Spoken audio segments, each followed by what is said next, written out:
Let's burn this mother down.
Mic working, audio good. Wow, the kitty has just hopped up at the right time, like they knew the camera was coming on. That's impressive. All right, I didn't quite hit 750 yesterday, and I'm getting on later than usual today. I have less time to grind because I still got to get up early. So I'm gonna push whatever rounds I can, maybe get 25, 30 with the time that I have, and then tomorrow, Friday, I'll have a lot more time after work. I can just stay up straight through till Saturday.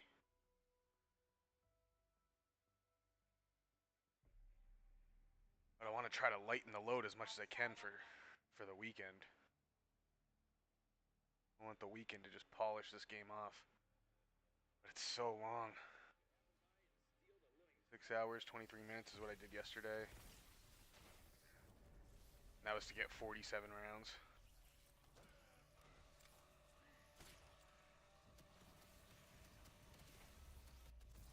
That's just very low.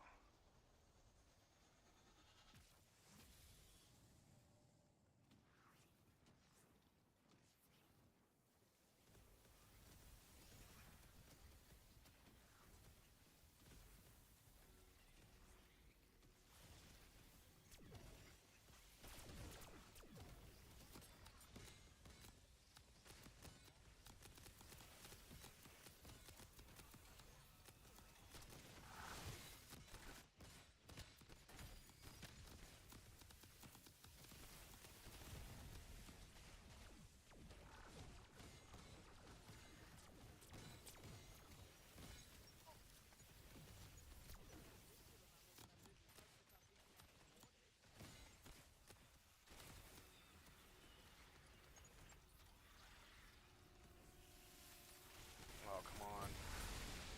Keep one in the chamber, buddy.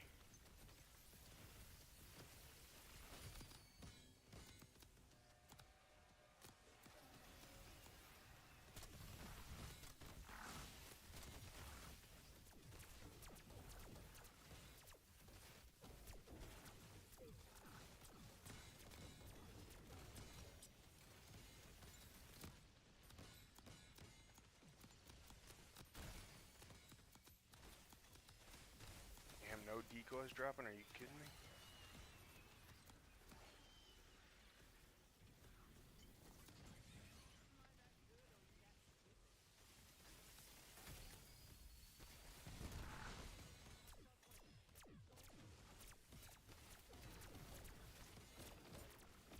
I'd have to pop a mutant here.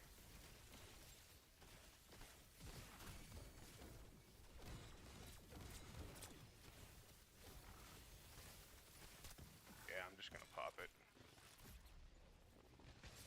Not dropping loot.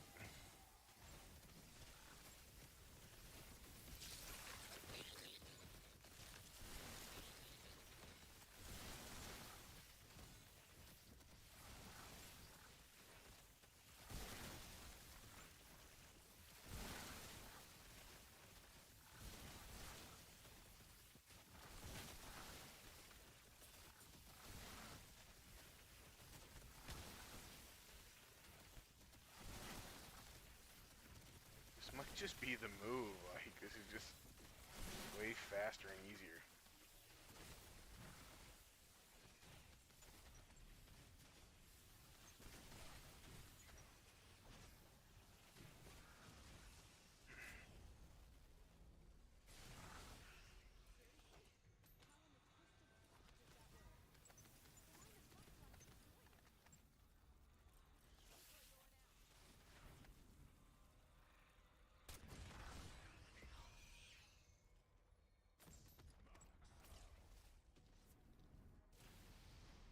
The Hall Astro crafting table.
path. With an insta-kill and ×2. Not that it really matters at this point.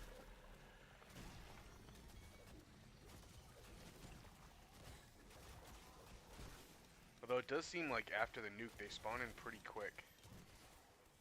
I feel like they did an update where it's not as bad.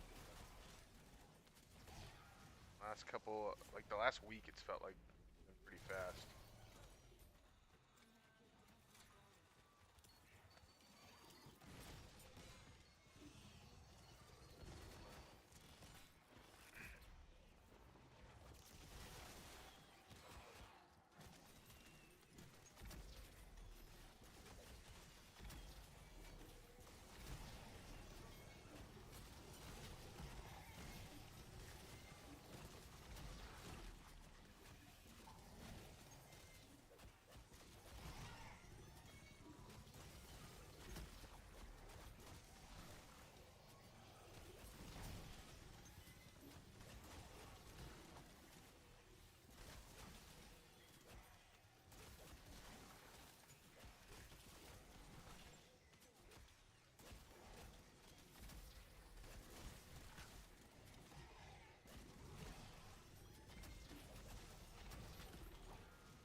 Never really used Semtex on this map, this strategy before. See how good they are. So far they look better than Molotovs just because they kill so much faster.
Really doesn't do too much damage to them. Destroys the zombies, but Doppelgas just eat it.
actually safe there, but I had already hit it as a precaution. Could have made it out.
Well, I blew it up.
Oh, I didn't have one.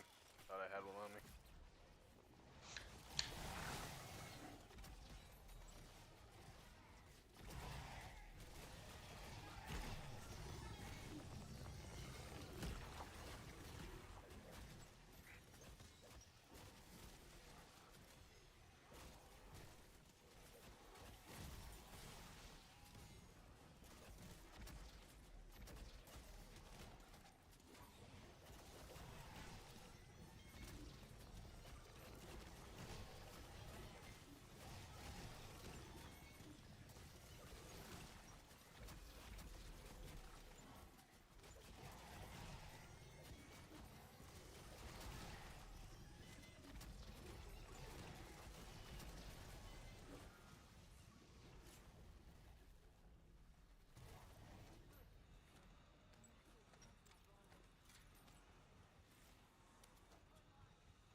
Oh no, Semtex isn't completely taking him out.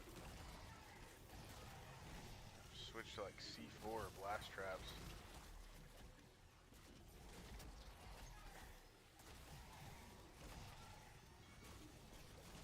What's the strongest explosive? Is it blast traps?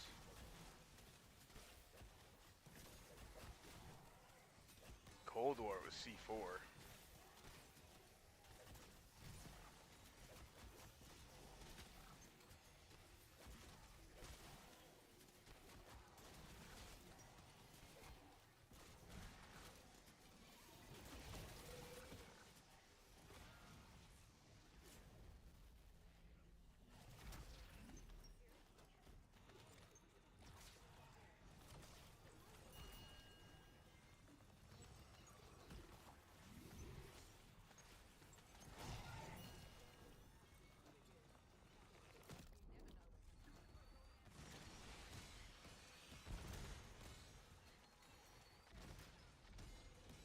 Unless I might have thrown that one too close.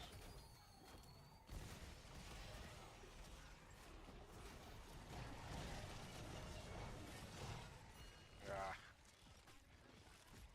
Double gas are just making it too difficult.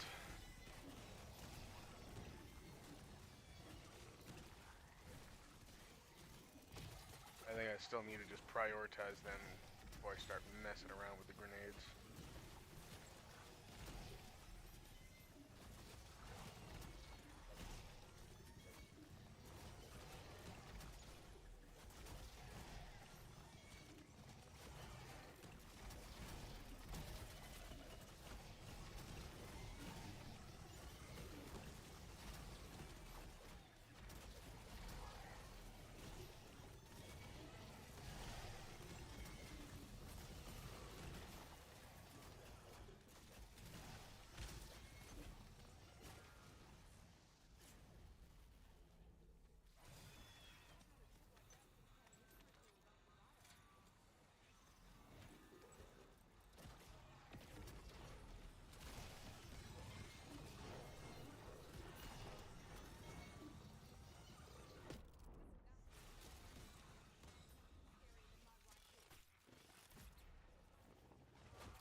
Eric Franco. Yo, what up? I see that. 1 second. I did Easter egg on Moon Origins, Your Shadows. Have you done one Easter egg, this brain dead zombies? When high, I play zombies kind of like you. Oh, that's cool, man. That's awesome. Yeah, I've done all their Easter eggs.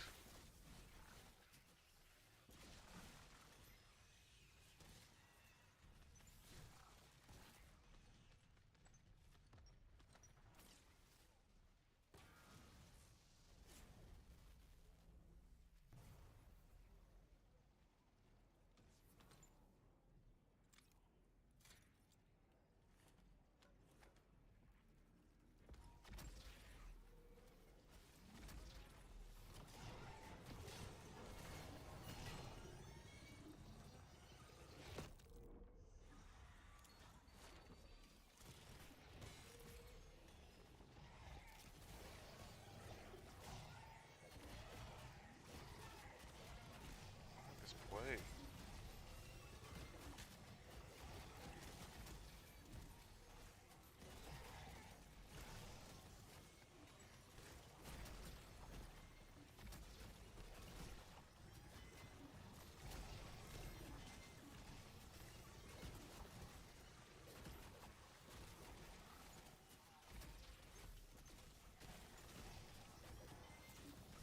Minutes to go 3 rounds. One of them was a bug round.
looked right at it too.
Well, it seemed a little bit better than the Semtex, but it still didn't get them all.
Does take a while to go off.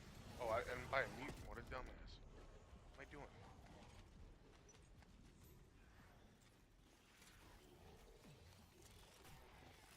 Jesus. What the hell was that? That's how you end a run.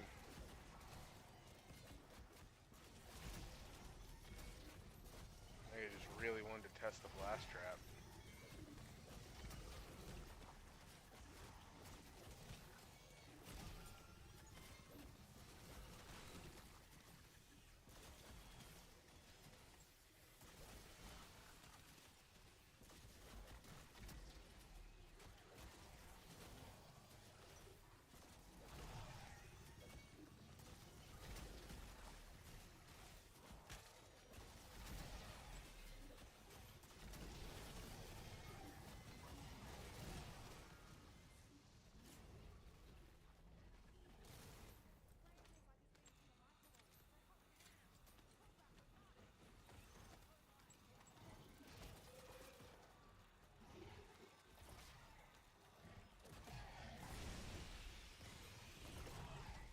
Oh yeah, I didn't kill them all either. The Semtex are just way faster. For similar blast.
Yeah, I don't know, it's probably not even worth using equipment. The sword is just way better. Kills way more zombies.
basically an explosion right there.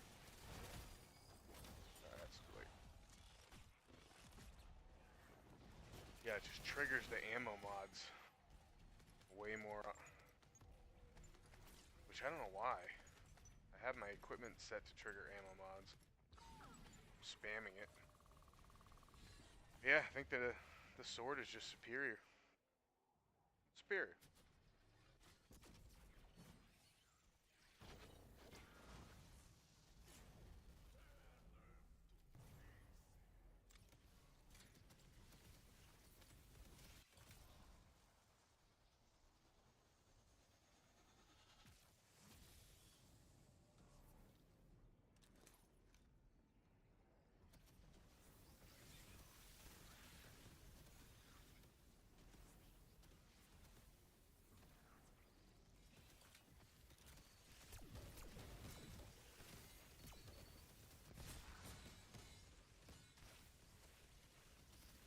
Oh, I didn't get Molotovs.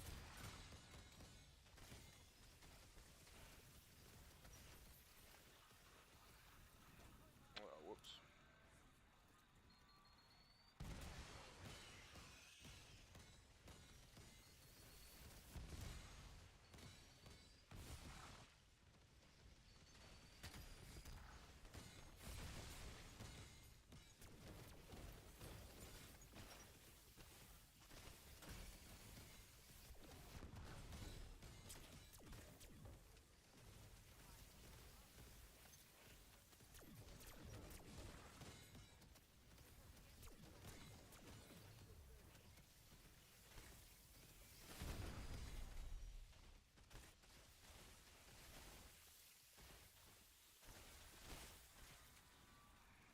Dude, that decoy so long ago. I'm still shooting.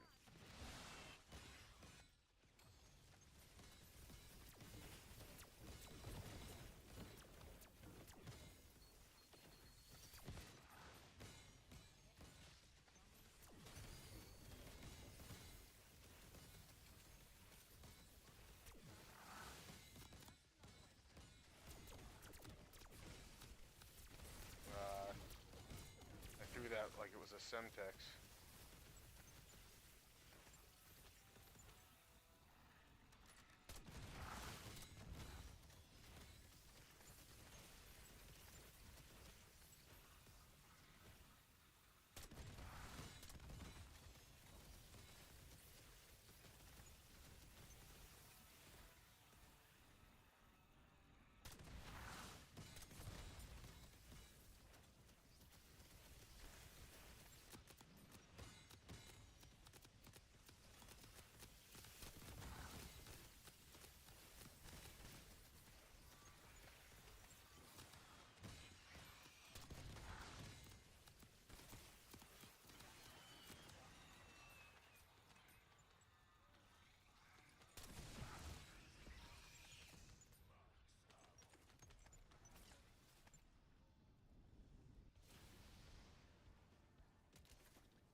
After gym, I got high, so I watched you play new zombies. Alright, man. It's good to go to the gym.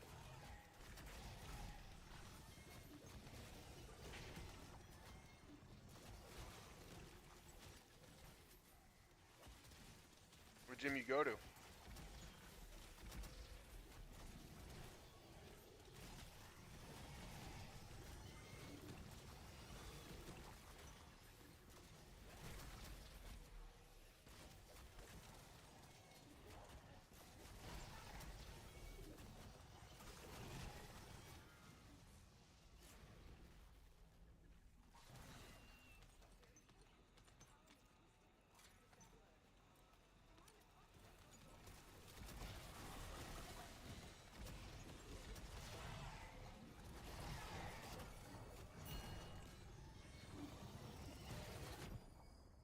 Ooh, those are big hits. Man.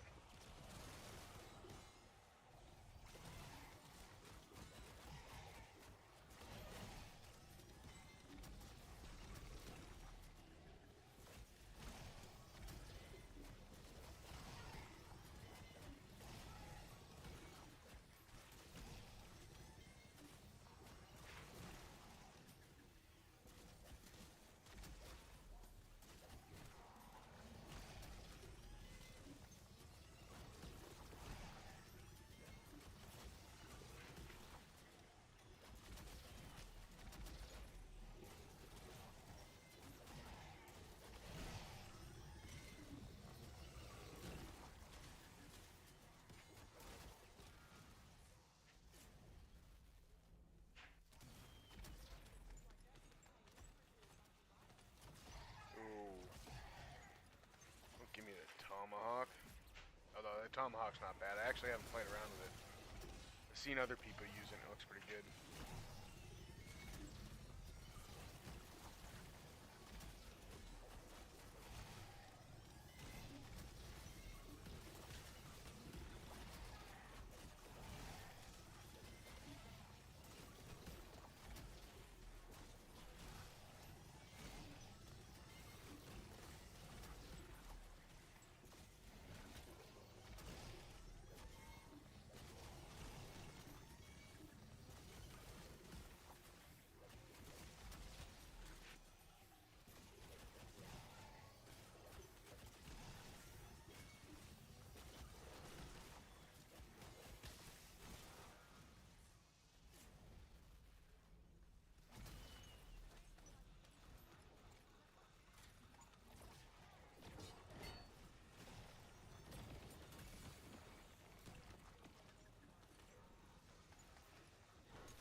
Yo, those damn armored zombies don't follow the decoy. That's what keeps happening. Decoy's out and they should be going to it, but they keep like meandering off.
look how many of them were ignoring it. It wasn't just the armored zombies.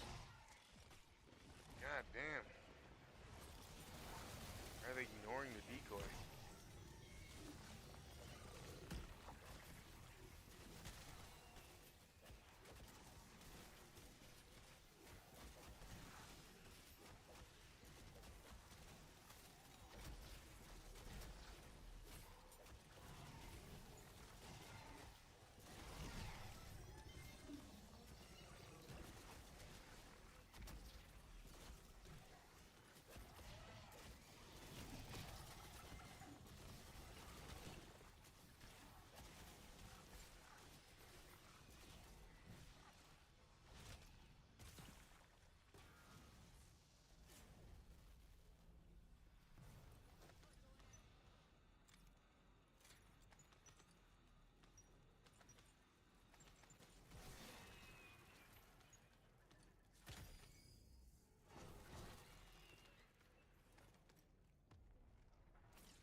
don't see anything on the ground that I could have swapped it out with.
Brainrot Dune, what are you doing, bud? Let me kill him for me.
in there?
Oh shoot, they pinned me. Bastards.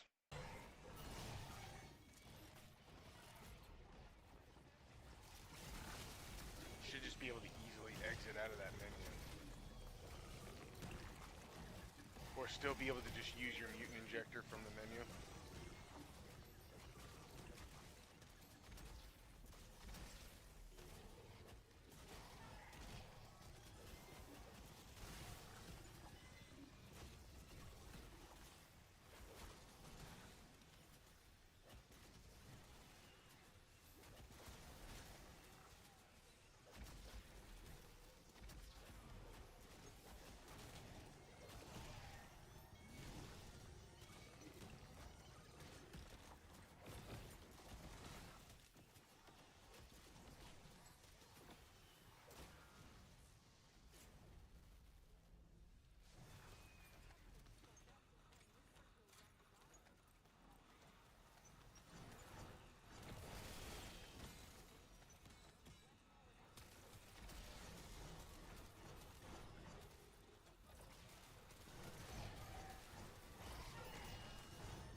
Yo!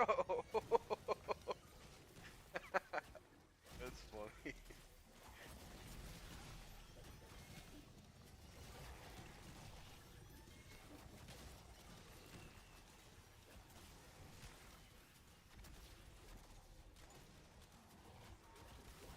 I would have been pissed if they knocked over my drink, but because they didn't, that was funny.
probably be paying attention right about now.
if you throw it into the spawn, it's not working. That's twice now that that's happened. That I threw the decoy into the spawn.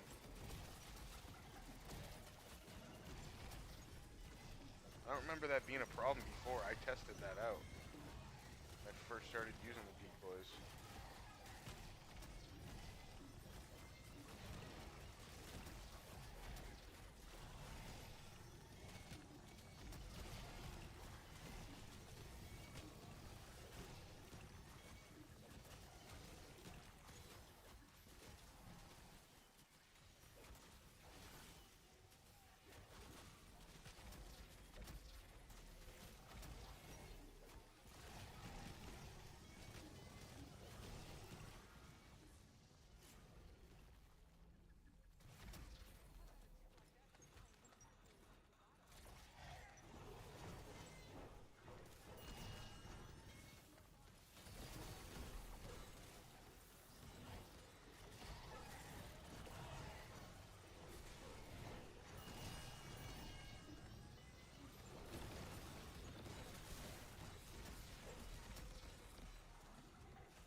See, kiddo.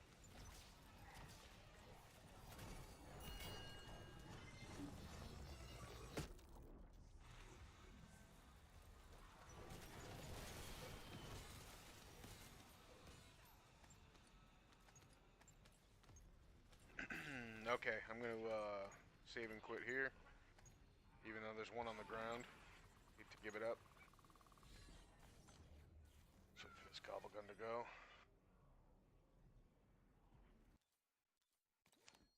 Fuck. I think I can still save and quit.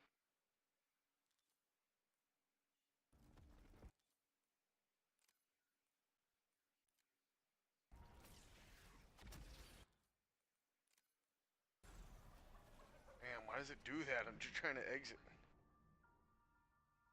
Alright, let's pause there. Yeah, my food just got delivered, so I'm gonna go get that. This is just perfect time to save. Alright, 760.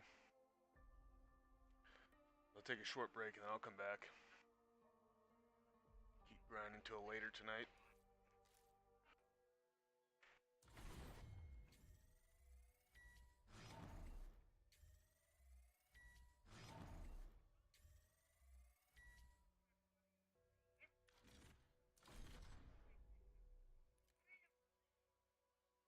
Alright, I'll be back.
Alright, let's get back to it.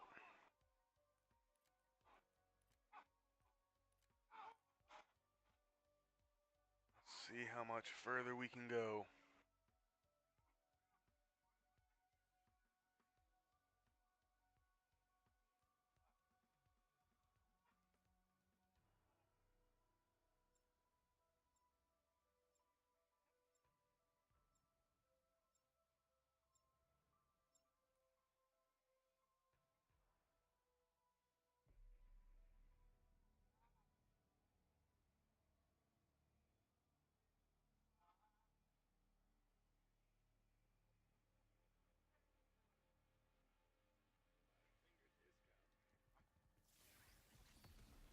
Go.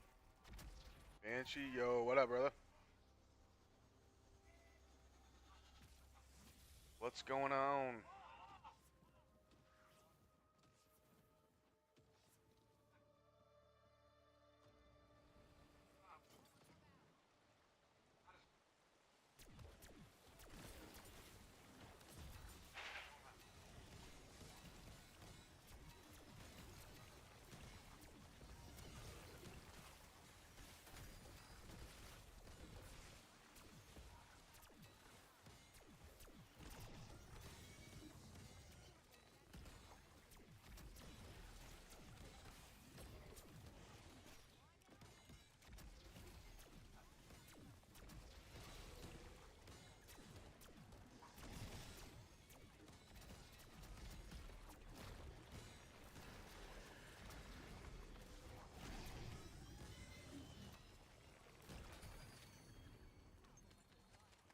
Ooh, I gotta get back in the rhythm. I haven't used the trap all night.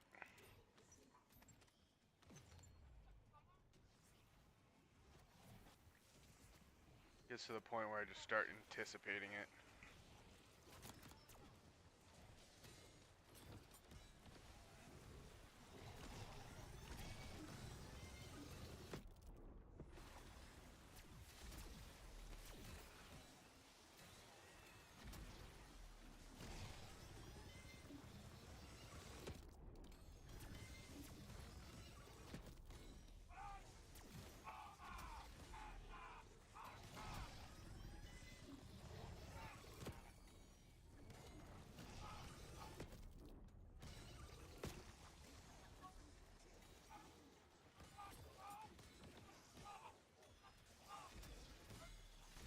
Should be going anytime now.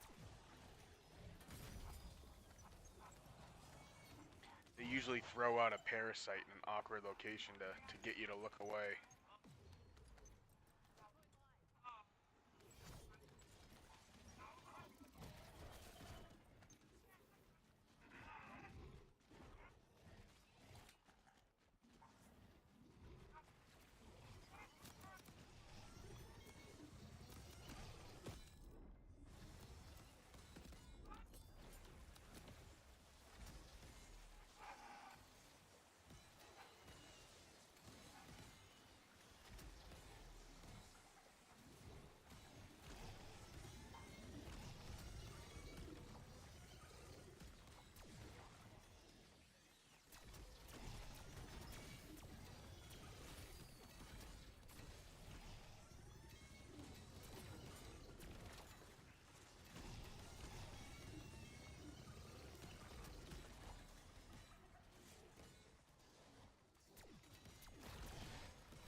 they so hard to hit?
Not sure what I did wrong there.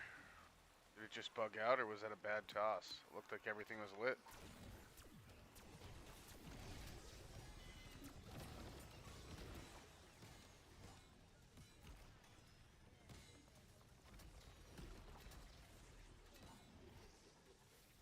Seems like they shortened the oil trap, or am I tripping?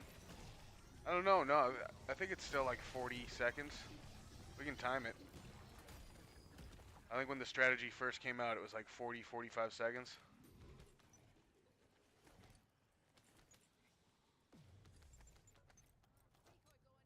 I mean, they could have shortened it 10, 15 seconds and it'd still be pretty elite.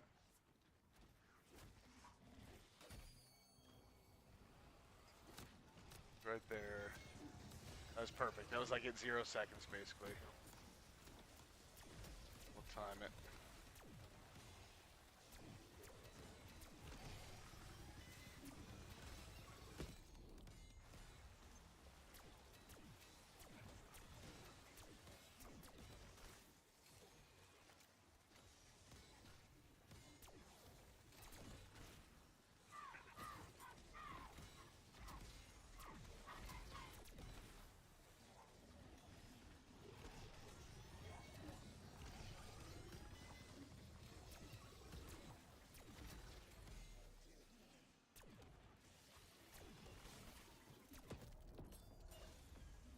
Yeah, it was 40, 45 plus, yeah.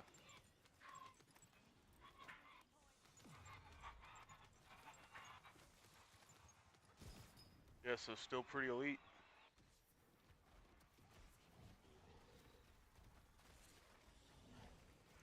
But they could shorten it and it'd still be worth it. You would just have to use something to wait for the cooldown on the other trap.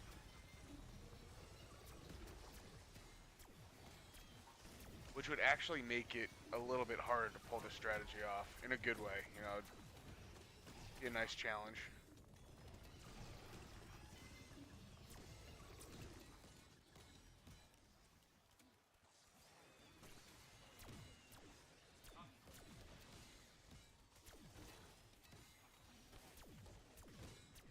That's why they should just have like custom game mode so you can try all that stuff out. Instead of ruining the main game, they can test out ideas like that. Summer Bennett, yo, what up? What's going on, dude? Yeah, it's OP. Yeah, they could nerf it and it'd still be fine. I mean, I hope they don't. It makes the map fun. And I still want to level up on my guns using this strategy.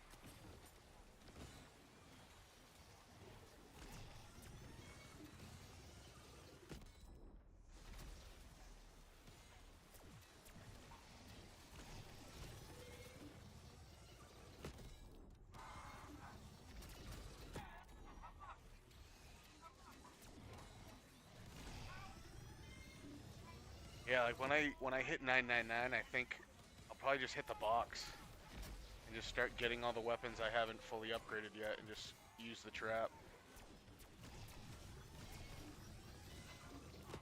Pop a couple double XP tokens.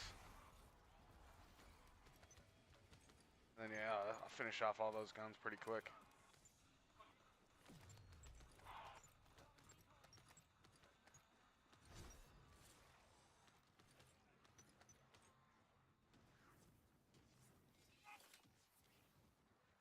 Because I really want to get Opal on my pistols, but the other pistols in game, there's just no way I'm gonna end up using those to play. It's gonna be too much of a grind to have to use those.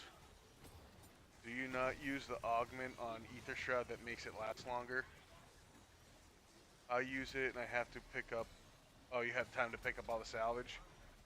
No, that's the one that that switches you to melee, right? I just don't like switching to melee. I like being able to use my pistols. That's the only reason I don't use that.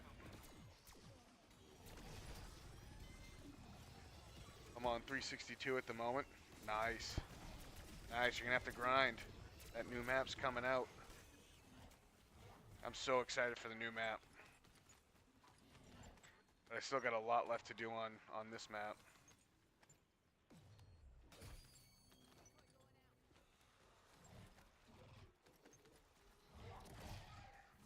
You got my Opal GS35? Nice. Yeah, I bet it looks so sick. I mean, gold looks pretty nice, but Opal is just way better. So I'll probably grind that next.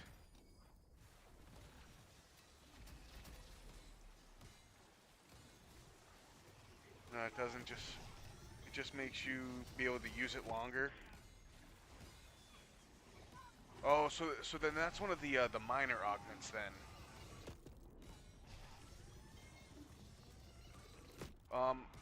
Oh yeah, so then I would have to give up my double charge. I prefer the double charge. I think the double charge is huge. Because there's a huge portion of the game that I don't use the Aether Shroud. And in that time, like I can be charging up 2 of them and have two like emergency buttons in case things go bad, you know? I'd rather have 2 emergency buttons than one long one. Because I can just use these decoys to pick this up.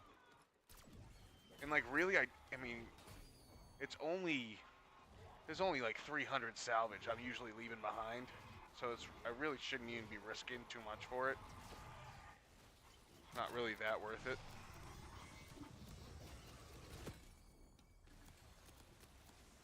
Hopefully I can hit 999 before it's gonna be a grind. Yeah, dude, I'm worried I'm gonna make it. Got like another 30 hours of gameplay probably. Yeah, at least 30 hours still.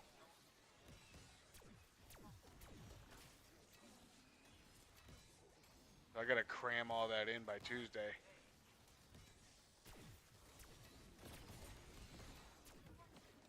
But I mean, you really don't have to lose your save file. You can just play squad no fill.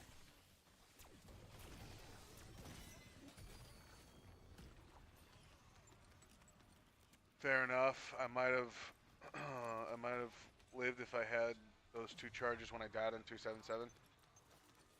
Yeah, I feel like that always comes in handy because there's times where like I'll use the Aether Shroud and I'm running to some place, and even if I had the long one, I wouldn't be able to get to the table in time, or you just need that second shroud.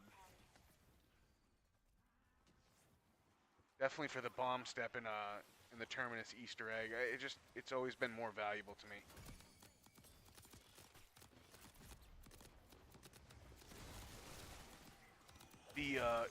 I liked it on the Liberty roof strat.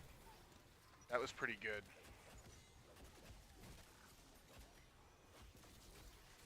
Because I felt like that was the best way to take out the Manglers. Extra long shroud, and then you had plenty of time to just go up and melee them.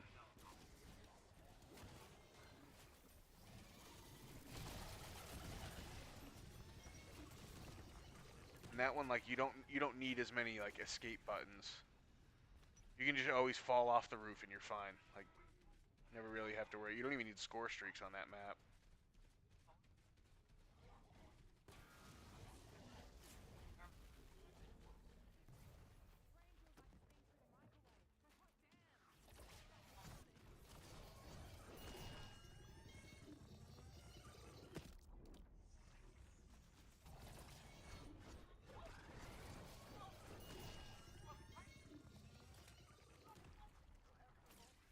I'll be back. My son just woke up.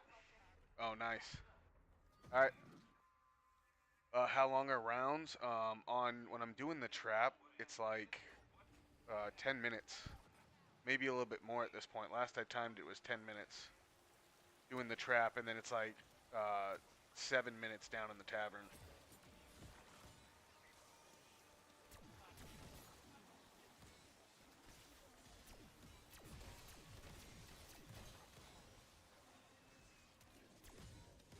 I've been running Frenzy on the roof. The manglers get all piled up.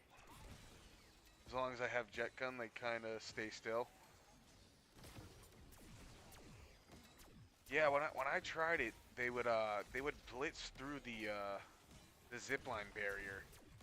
And they would always either blast me off the roof or punch me off the roof.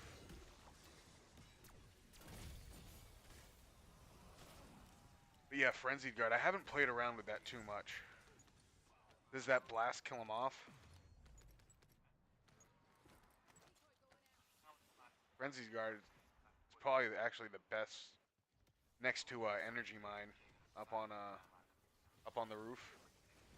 I've heard Energy Mine is real good up there. But yeah, because you don't need to hide. You can always just fall off the roof. But having that extra power up is probably more valuable.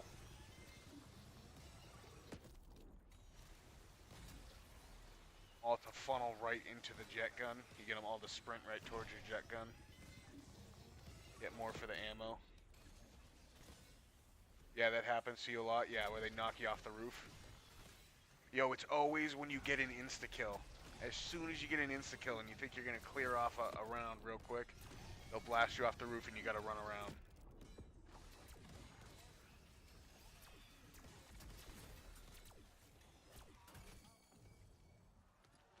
Damn, how was I missing that? Frenzy allows me to stay up on roof longer.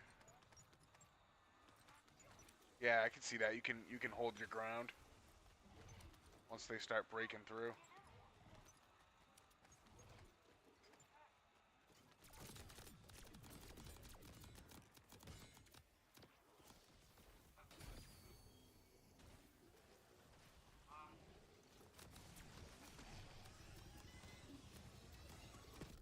Yeah, right? Like it's perfectly timed for the insta-kills. They know you want it.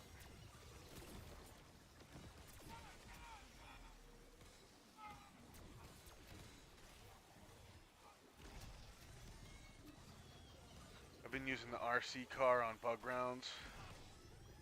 You can almost clear the round. Yeah, I used to use that too, because those rounds were super long. But I would just use it on the ground, like in that alleyway. I never found a good jump spot for it, where it couldn't get touched. So it would explode a lot, and I would have to buy multiple around. But yeah, the RC car on the bug rounds is an elite strat. What do you do? Do you go up on the tank? Or do you go up on the car, or you just throw it in the alley?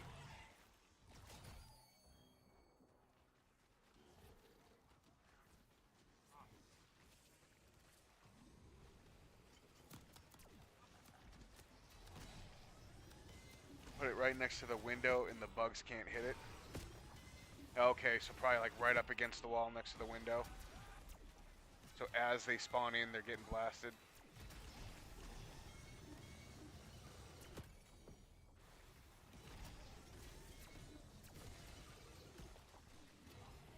Nope.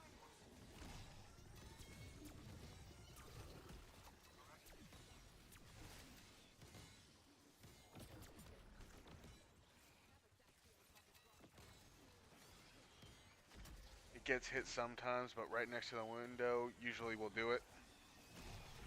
Yeah, I'll have to try that out. Because like I'm sure there's a good spot on the tank or the car where it won't get hit, but I definitely want to do it in that alley where you get the fast spawns.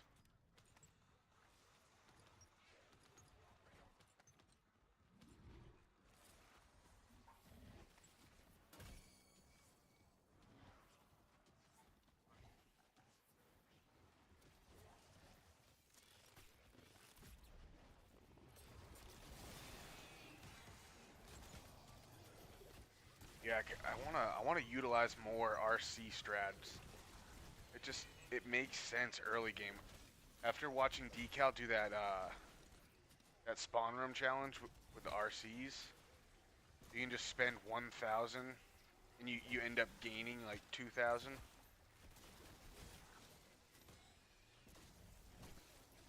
For the most part, they don't make it out of the window, just the bugs from the other window.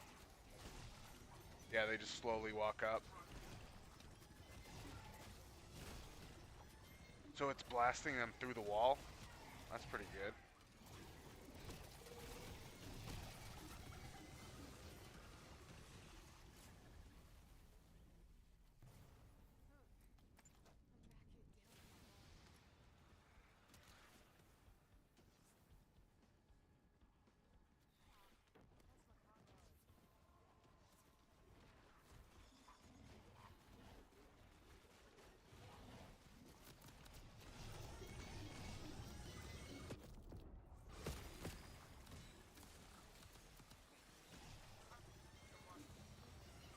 I heard they're dropping a new score streak.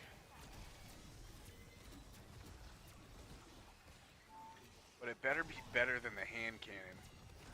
I mean, the hand cannon's good in a situational moment, like you want a high-powered gun, but it doesn't drop in-game. Like, you never get free hand cannon drops.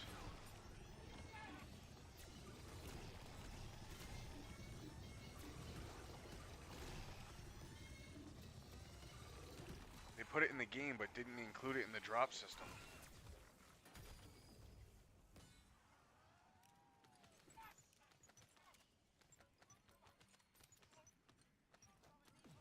So I think it was like War Machine or Death Machine was coming out.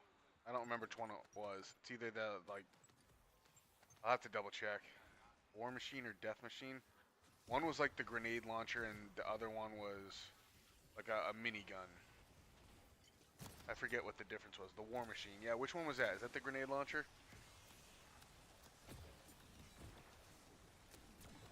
And the Death Machine's the minigun. It's the new two. Okay, yeah, that one was pretty good.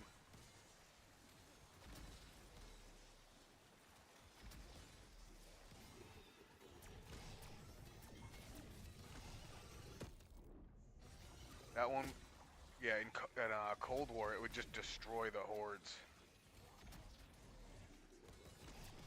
It needs more ammo though if they're gonna do it. It was pretty expensive for not that much ammo. When you could just do the same thing with a C4. And it wouldn't save your life. And like it was just better to always have a chopper gunner on you than the War Machine.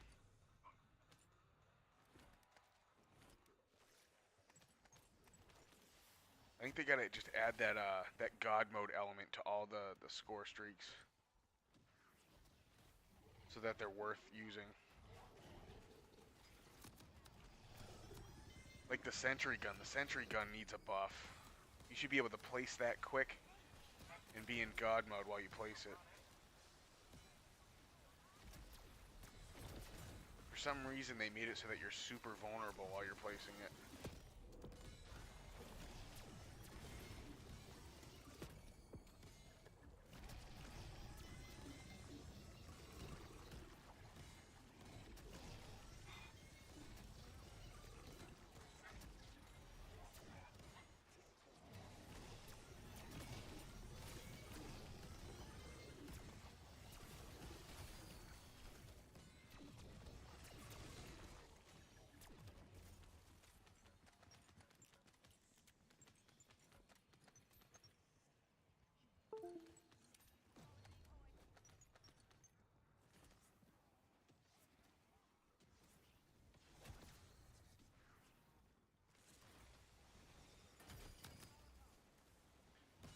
I really like the sentry gun. I put it up every time it drops. It does work.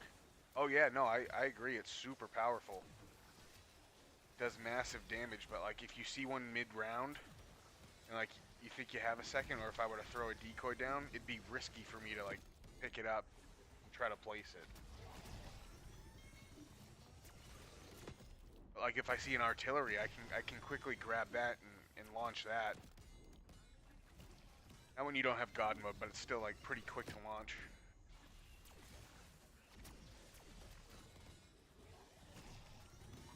It helps speed things up a little. Oh yeah, it does good work to the elites too. The Abomination and the Manglers, it'll take them out. It does just massive damage. You know, it's just always nice to have an extra shooter. And maybe that's by design, like it is so good, so that's why they made it a little harder to use. So that, I don't know, most people don't come across it. Like, usually the good stuff is harder to use.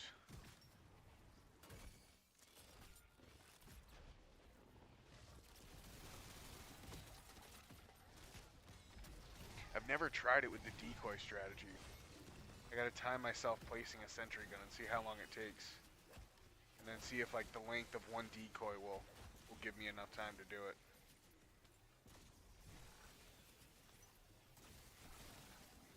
But I could always Ether Shroud too. Yeah, I never even think to Ether Shroud to pick them up and use them.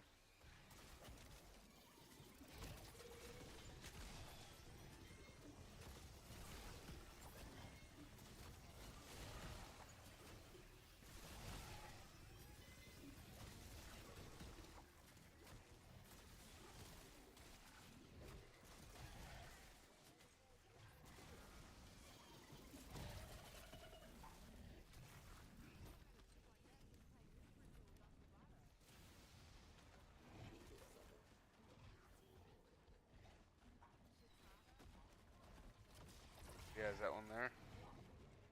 That's a lobber. That's not gonna do much.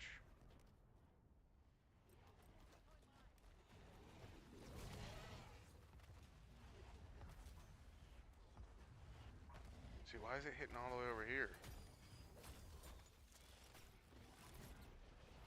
Didn't I put it on the ground up there? I don't know, that sounds kind of risky. It does, yeah. I mean, I don't want to do it on this game. But like on a public game.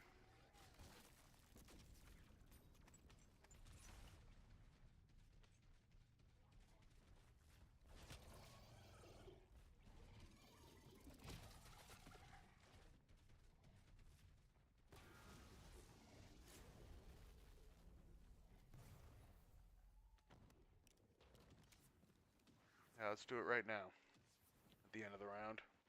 Actually, that's the best time to do anything.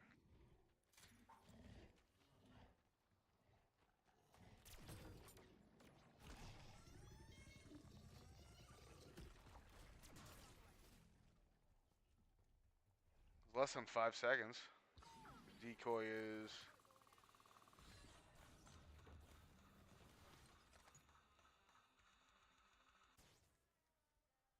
What was that? It was like 6, 7 seconds? So that's plenty of time. I think it'll work. I would just have to be smooth with the pickup. Can't waste any time picking up the sentry gun or placing it down.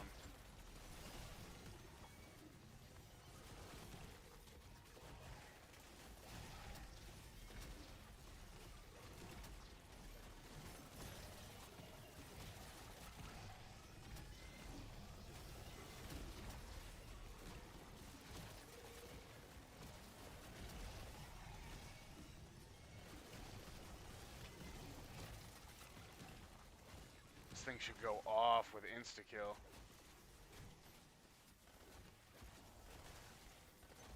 Oh, actually, that might be a good strategy. Start using my insta-kill gobblegums and sentry guns.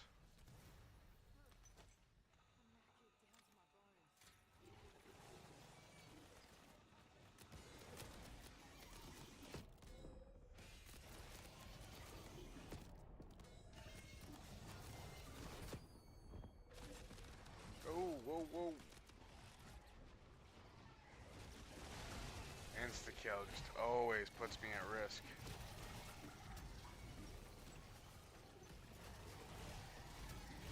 So if I'm gonna do it, I should just pop the mutant right away. Just stay in the mutant injector.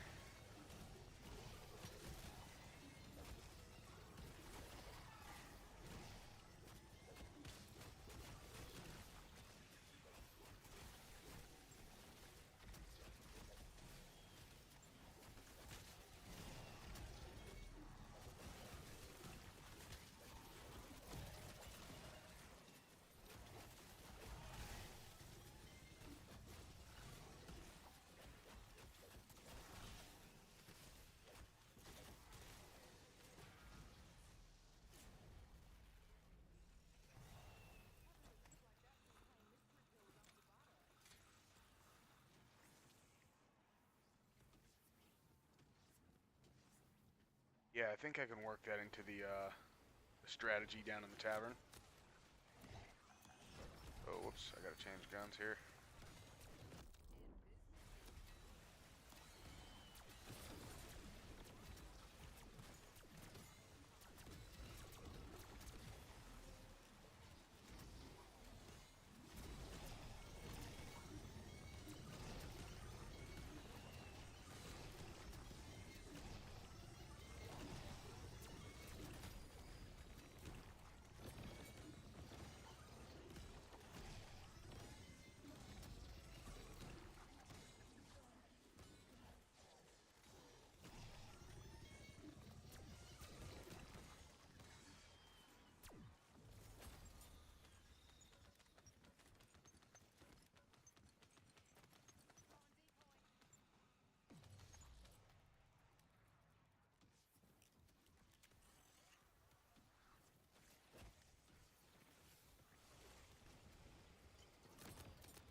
I'm cooking dinner and watching.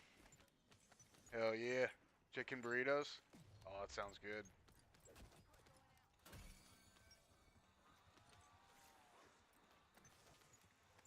I had some chicken when I took a break. And Tyson tenders.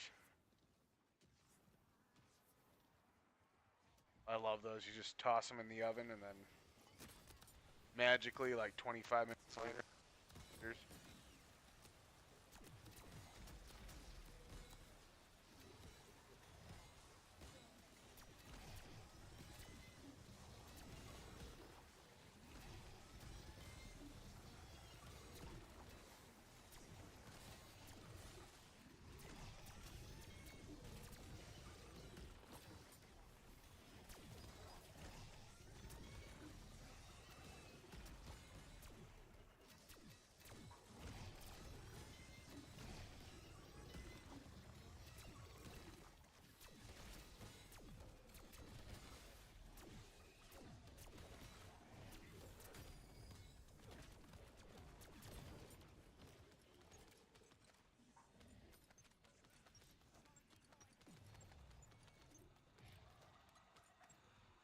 man, it's such a trade-off with this. Like, these rounds take forever, but I'm just getting so much salvage per round.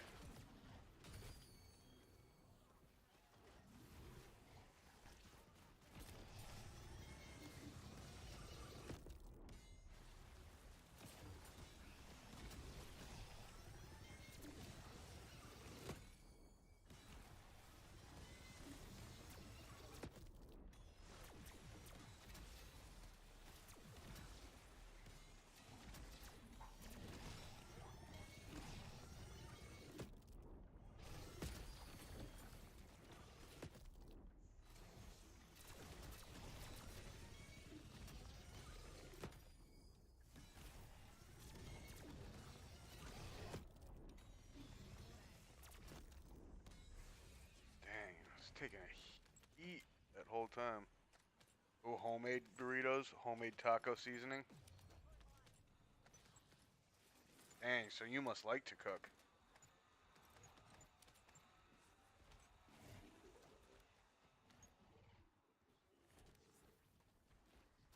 I mean, I can cook, but, you know, not something I really enjoy. More of a chore. Yeah, it gets crazy. I have a little over 400k salvin at the moment. Yeah, I mean, I'm thinking back to my other game where I had 900,000 by the time I went down on round 600. But I don't know, maybe it was better to have grinded up all that salvage early on in the game when the rounds are a little bit faster. Because I'm probably going to have to keep doing this strategy here late into the 900s.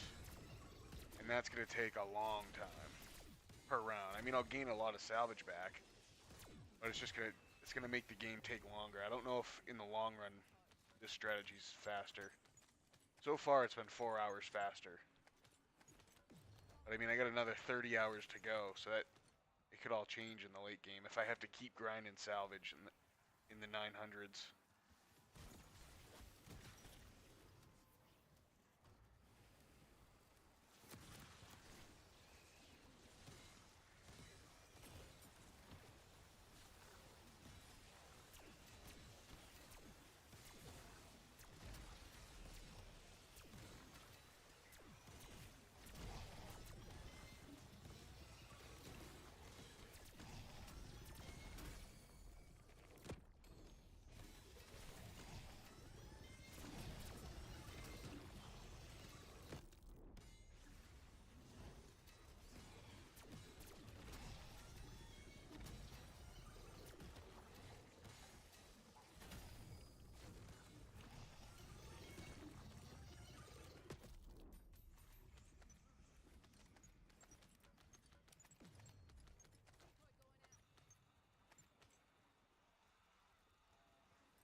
Yeah, maybe save for the first 300 rounds and hopefully have enough.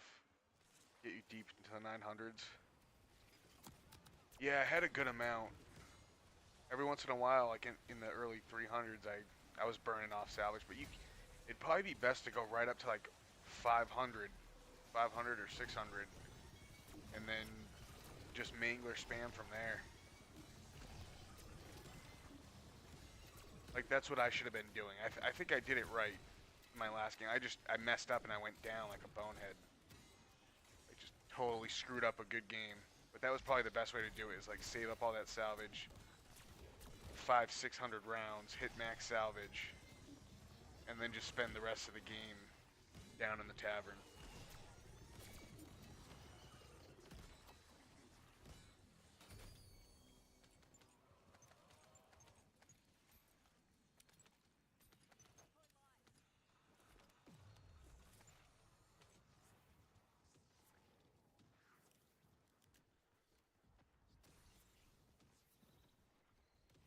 But I don't know, this one's 4 hours ahead. So we'll see in the long run. I'm thinking about hitting the back of the bowling alley for 100 rounds.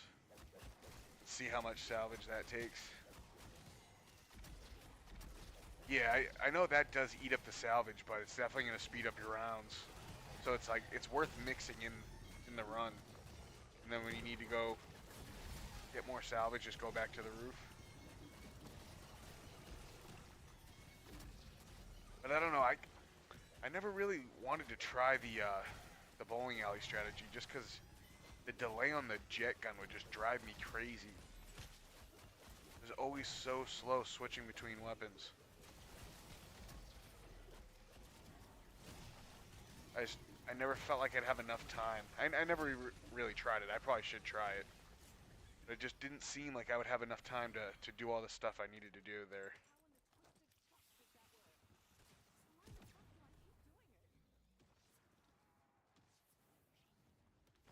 But overall, it's probably less hectic than the Terminus strategy.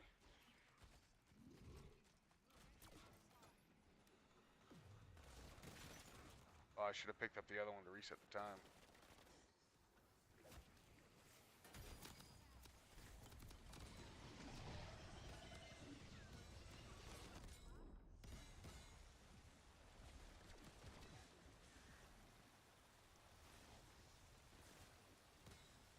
Oh, let's just end a round.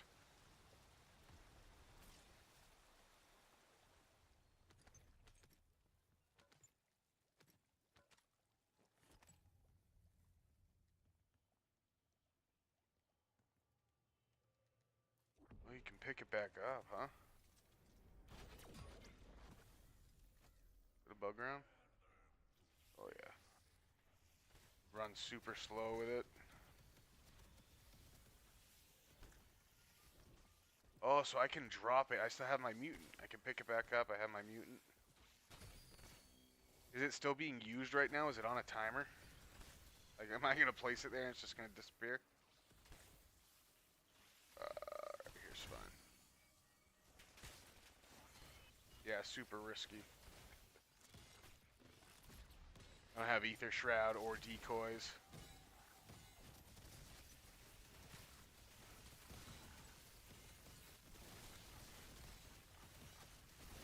Let's see if this combo just clears the round, though.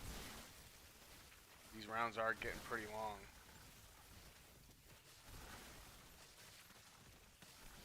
Just happened.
Use both decoys already?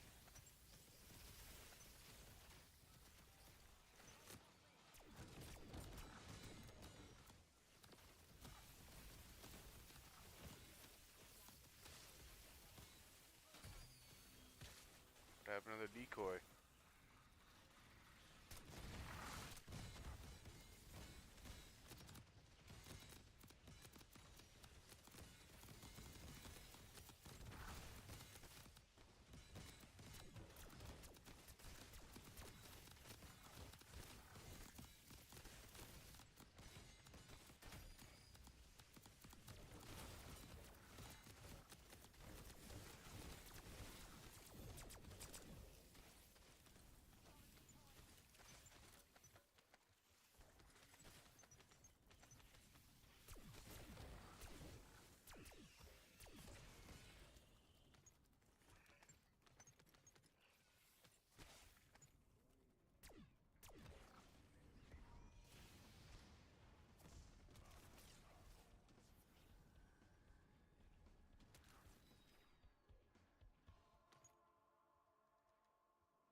I don't know why I just threw that.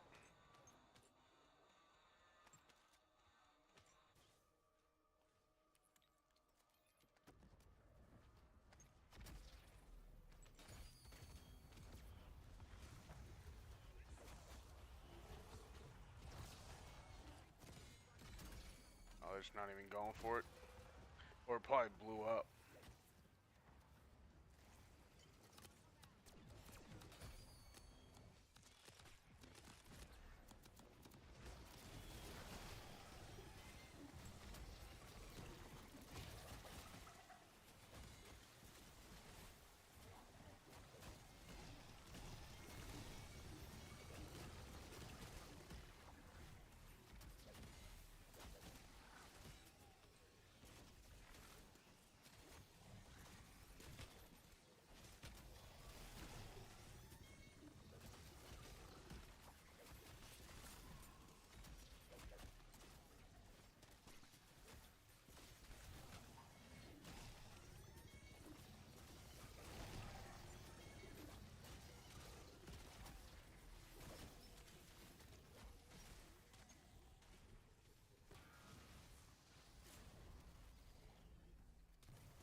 These things are just always screaming in my ear.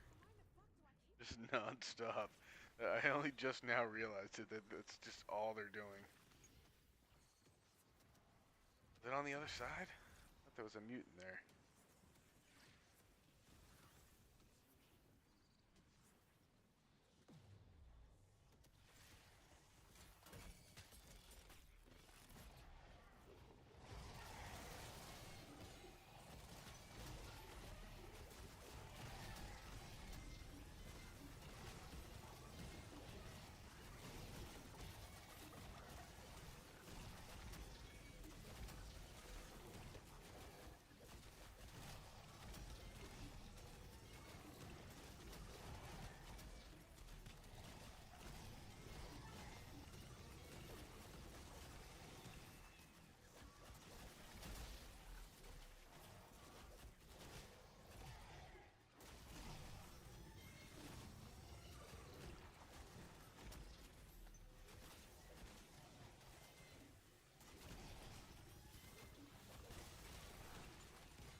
So risky.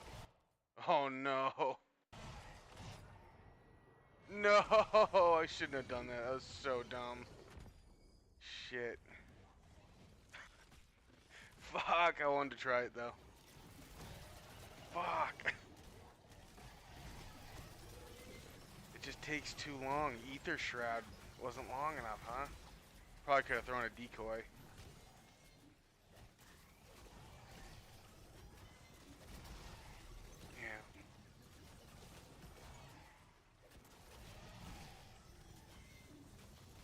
Yeah. I actually didn't think I had any dying wishes left. I thought that would have been a med kit for sure.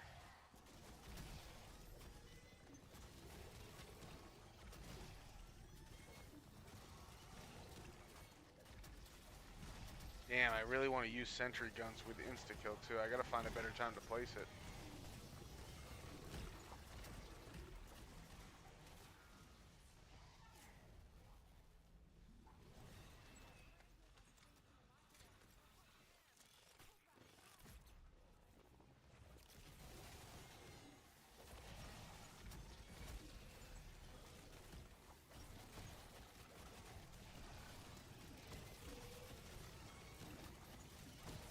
And the other problem with the sentry gun right there was I couldn't ether shroud while I was in it.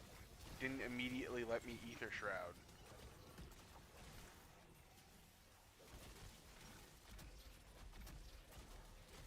So it wouldn't place and I couldn't pop ether shroud, so it's pretty porked. Oh damn, you barely made it out of that alive, I know, right? I deserved it though, it was totally risky.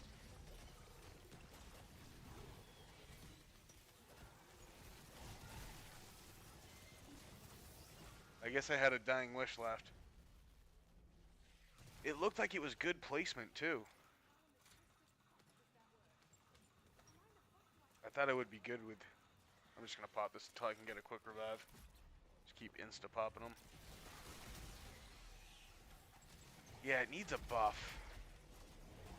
Should be able to just quick drop it. I don't know why you need perfect placement for it. Just let me drop it wherever.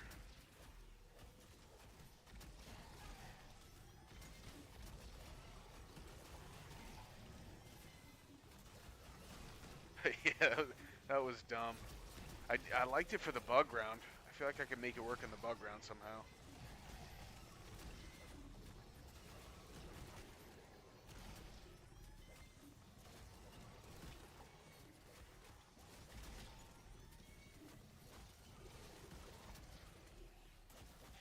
Nah, it's really just not worth all that risk. I mean, that was real bad, real quick. I've tried out a lot of other weapons and equipment, and like, it doesn't go that bad that quick. And like, what's the reward? You get like a 40-second sentry gun. Probably only useful in between rounds when you know you're not gonna get hit.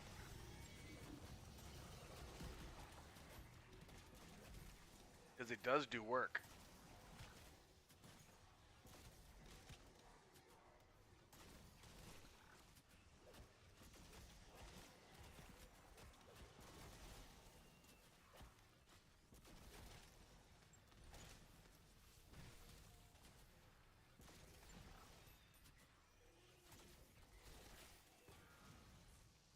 Alright, I gotta go buy a quick revive.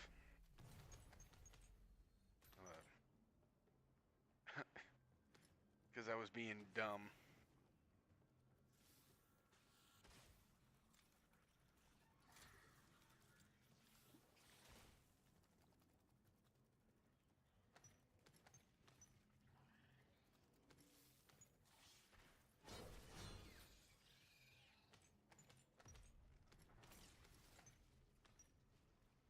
That would have been nice to have if I didn't have a med kit. Help me get through those rounds. It's just wasted something. Oh, I need a mutant. Ooh, I should have went to the table first before the Wonder Fizz. Be a part of Speed Cola's augments or something. Yeah, part of the fast equipment. I mean, everything else is instant. When you pop a mutant injector, you're instant God mode. And then it, it takes some time to do its animation. But like, why can't the sentry gun just have instant God mode when you want to place it? And then just like when you leave the mutant injector, the zombies run away from you for a second. So like, get God mode, place the sentry gun, and then they run away from you for a second. You get back to the game.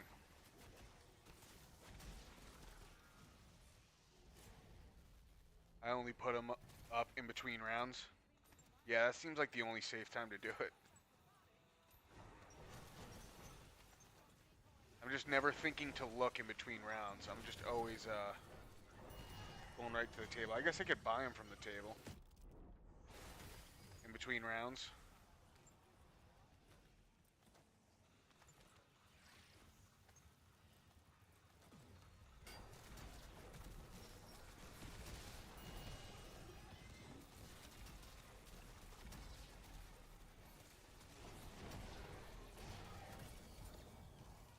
Let me make sure my sword is charged back up.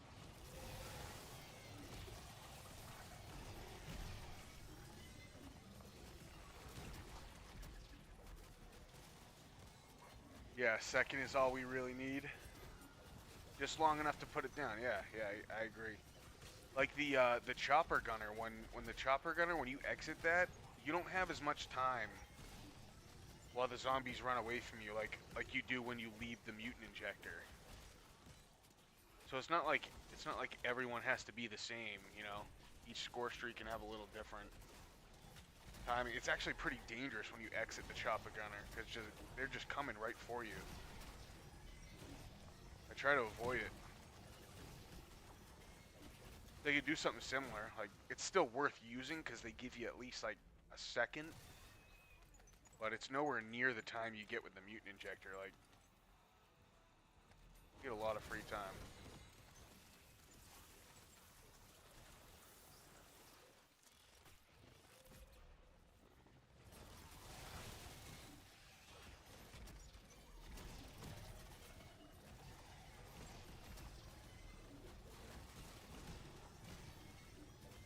Wonder how this war machine's gonna be.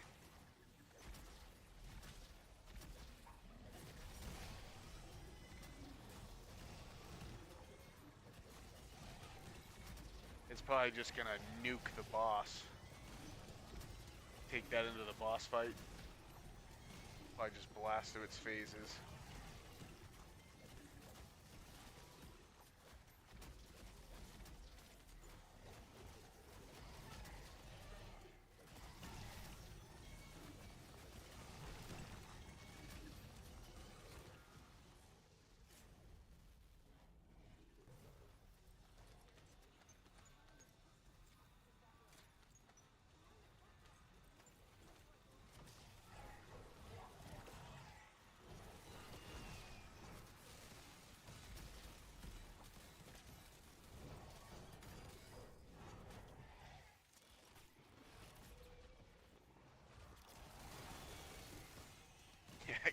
I can't believe I tried that. I was telling myself earlier I wasn't going to try it. It was just so tempting.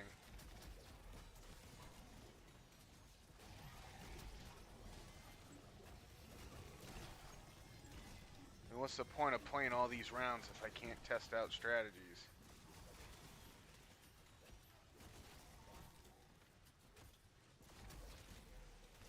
You gonna do boss fight on 999? Yeah, I feel like I have to. Like, I wasn't gonna, but it, like, it's such a, like, a once-in-a-lifetime moment, you know? Like, I'm not gonna grind back to 999 again, so, like, if I ever have that itch to try it again, like, I mean, I might as well just do it now. I don't want to ruin the moment. But I think first I'm gonna level up my guns. At least my pistols. I want to get Opal on the pistol, so I'm gonna at least do that first, and then that'll help me build back some salvage to that way I can get through the Easter egg. And then what I think I'll do if I have enough time, I'll do a practice run on like round 100. Do a practice boss fight. Because I don't know what the new meta is. I heard it's Dark Flare, but I'm not sure. I mean, I beat it when the drill was the strategy. I went in there solo and just drilled them to death. But that's not the strategy anymore, so I'd want to test it out and play on like a high round game and not risk it on this.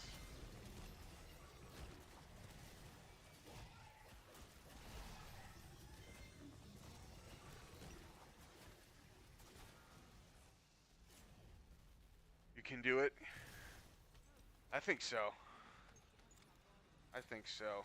This boss fight is pretty hard, though. This is one of the harder ones, I think. At least when it first came out. I did learn a lot more about it. I started off running around on the outside, but then later found out it was safer to just, like, be closer to him. Block his shots. Dark Flare and High Round is good. Yeah, so it is what I'm thinking. But I haven't used it, but I've heard everyone say that it scales up in damage. And it never stops scaling up in damage. But the boss does. Like, the boss has a health cap.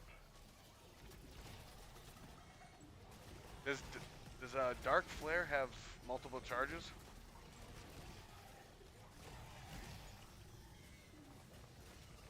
That was the other thing. I saw, like, the first charge will kill off his first wave, and then the second charge will kill off his next two waves.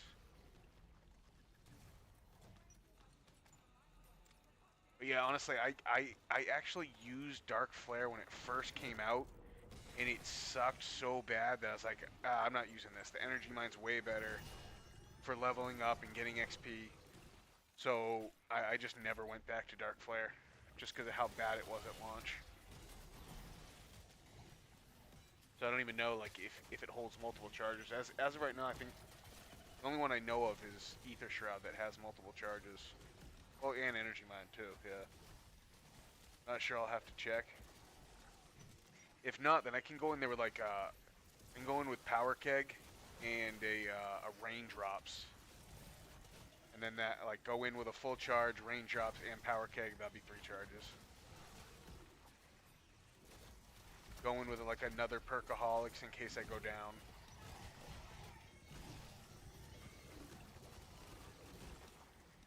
And then a nuke, maybe, just to nuke off one of the waves. Or insta-kill for the waves. Insta-kill would probably be better. No, that's too many. I'll only have 3. Yeah, so Raindrops, Power Keg, and probably Perkaholics is best.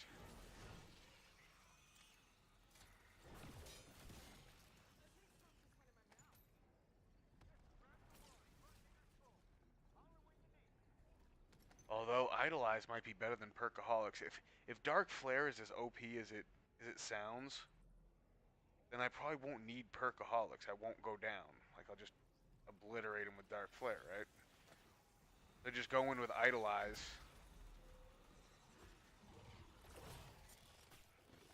And then that way I have him not chasing after me. Don't even have to worry about the zombies. I don't know. That's why it's worth testing out.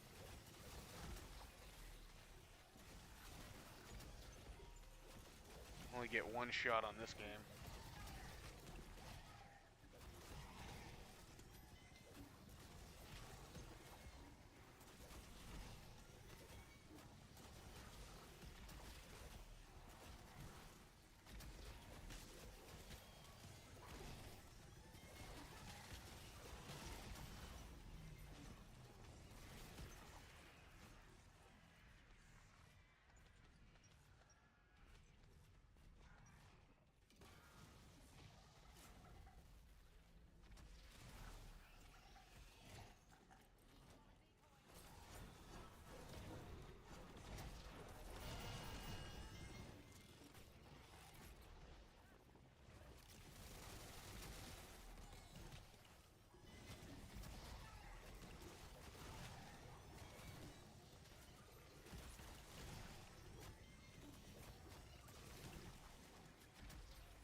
Yeah, practice a couple times after round 55. Oh, so is 55 the best? I was gonna do 100, but yeah, I guess 55 is the cap for even the boss too. I know it's the zombies cap. What about on Citadelle? Doesn't Citadelle not have a zombies cap? No, it must eventually. I gotta look that up. I gotta see what the stats are. Because, I mean, 55 will be quick. I could do like 2 or 3 games. If I had to go to round 100, like, That'll take a whole day to do. To do multiple runs. Like, take 2 hours to get to 100 doing the Easter egg.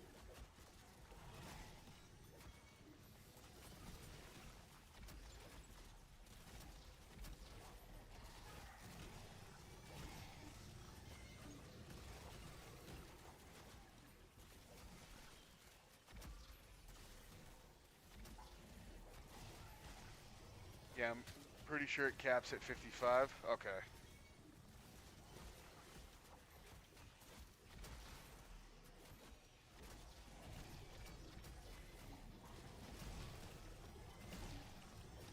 Yeah, that'll make it a lot more convenient.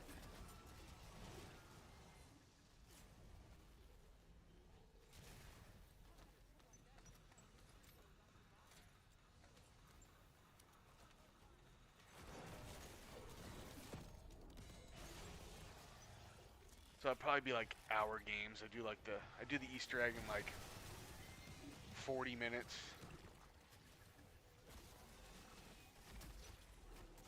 Plus another 20 minutes just grinding levels. Can you play with people in Xbox? Yeah, I have crossplay. I set up crossplay.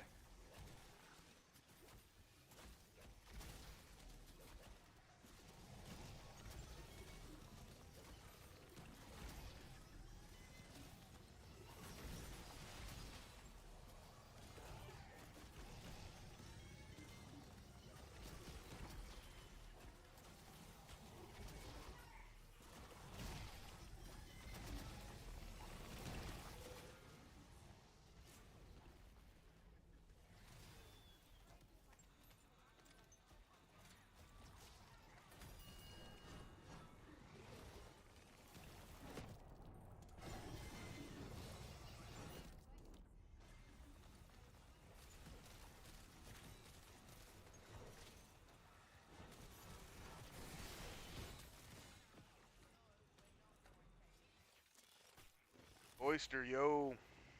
Yo, what's going on, man? Back at it. Back at the grind. How's the grind? It's going, man. I worked a full 10 hours at work today. I got up at 5 a.m. after a long grind yesterday. Got home, you know, did the usual like chores shit that I gotta do when I get home. You know, clean up the house, you know, get ready for work the next day. And then I got back on. I'm gonna grind till late tonight, and then do it again tomorrow.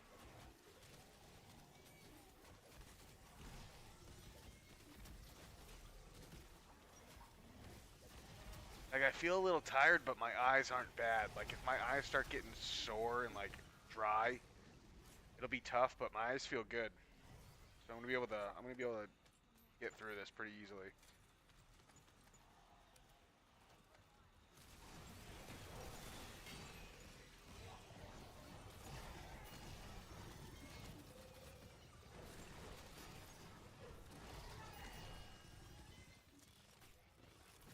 Hell yeah. Yeah, I gotta do it. I gotta work, but I also gotta grind this game.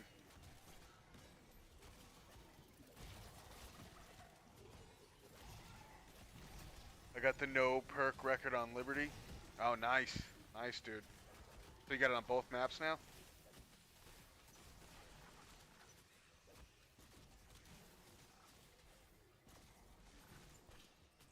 Hell yeah.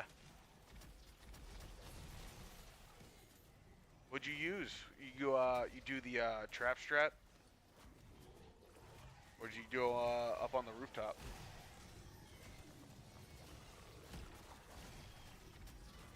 Man, no perks is tough. That's a tough run.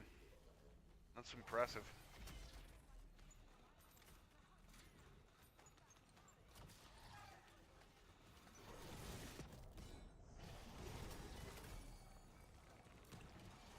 I don't even know if I want to try a run like that. I enjoy the perks so much, and man, that'd be tough. I'd have to restart a lot. I'd probably go down and have to restart a lot. Not used to playing without perks in high rounds. Like starting room challenges, I want to start trying those. Yeah, both maps. I don't know if I should keep going up on Liberty or switch to Terminus for that. I don't know, if you're still going on Liberty strong, I'd at least spend another day, make the record a little bit harder to beat. Make the next guy have to work a whole extra day if he wants to beat your record. You know, you're already there. But yeah, I feel like you have to stay real consistent. I make a lot of mistakes and I get complacent throughout the game. I forget to go to the table and buy mutants. And I have to like save myself and recover. I take risky moves. I feel like you can't do that in a game like that. You gotta be real strict. You gotta be like Iceman from Top Gun, you know? Just like do everything perfect the whole game. I always have a movie on in the background too, so I'm always glancing away. Yeah, I think I'm gonna go at least 200 on Liberty. Yeah, because you know someone's gonna watch your video, see how you do it, and then try to beat it. At least this way they have to work a whole extra day.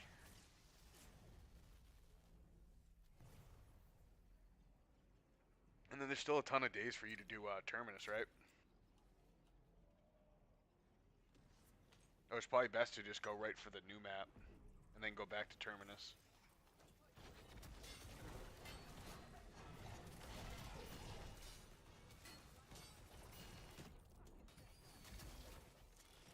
I do want to do a spawn room challenge on the next map. I've never done it before, but I want to give it a shot. It looks fun. It just looks like a whole different way to play the game.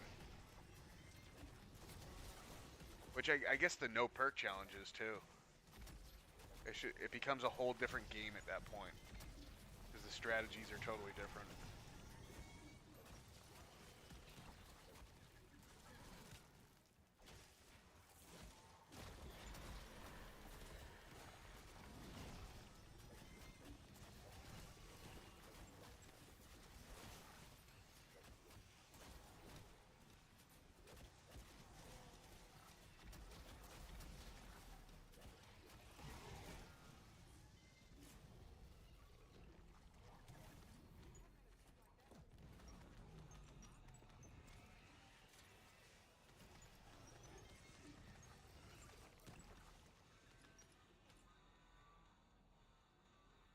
Not gonna do it. Not even after a nuke. I watched Decal some last night. He was doing spawn room, and that shit looked stressful.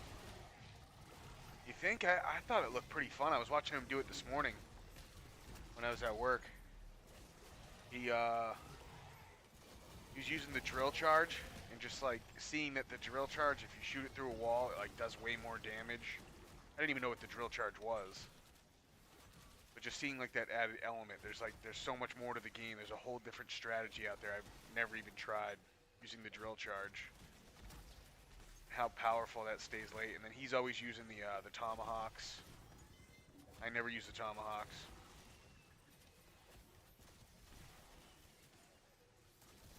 And then like just basically his whole strategy is like just a whole new way to play the game.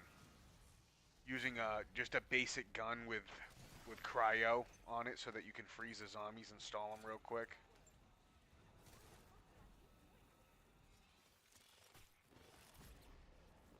Which will probably be how the ice gun works. What's no perk record on Liberty? Yeah, what is it? What's the number now? What's the current record?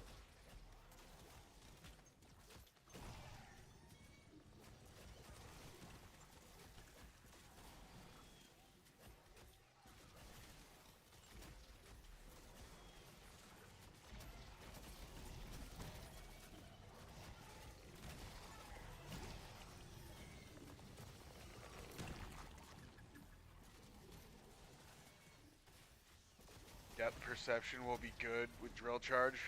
Yeah, that'll be a good combo. And then with the augment, that body shots will give you critical kills. So you'll be able to start getting critical kills with the drill charge.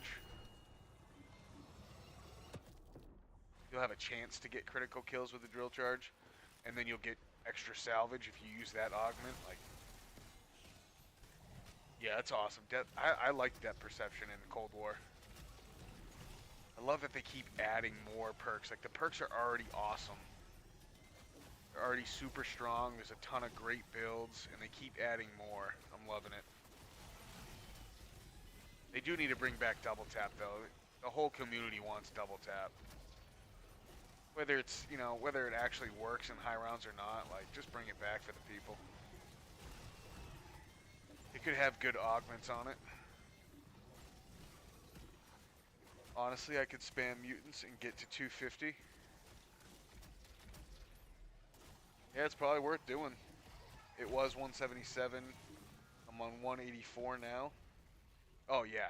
I mean, you should try to go to as far as you can. Use up all the salvage.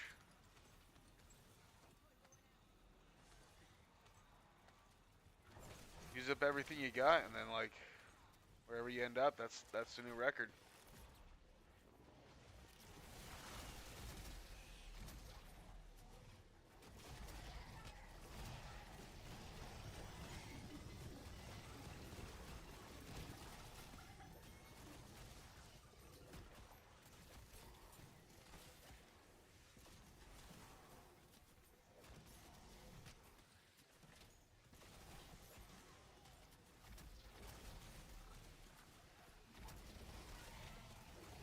Yeah, I mean, the rounds really aren't that long at that point. If you're doing just mutants.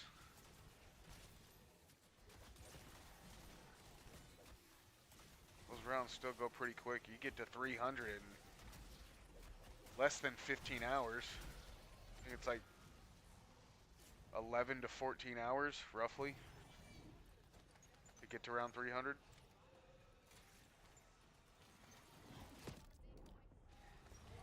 Do that over the weekend. I'll make the record pretty untouchable for a while.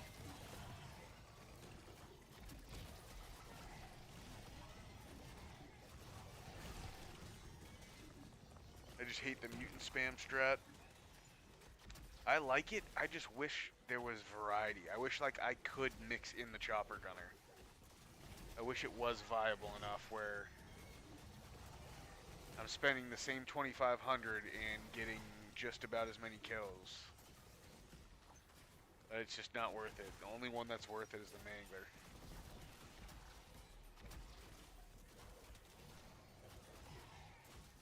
I was thinking this the other day, like, when are they going to release the Doppelgas score streak? So we can swap between the mutant and the Doppelgas? Or just have that as another mutant injector.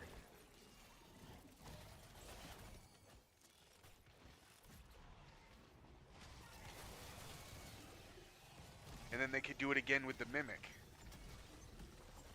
Now that they're releasing another elite, we just get that, a score streak for every elite there is. That way we can at least mix it up. And they could just get rid of the chopper gunner. That thing sucks. Just get rid of the chopper gunner and make the game, like, the theme is the mutant injectors. And each mutant injectors for all the different elites. And hell, they could take it even further and put in, like, $5,000 score streaks. So that you could play as the Amalgam or the Abomination.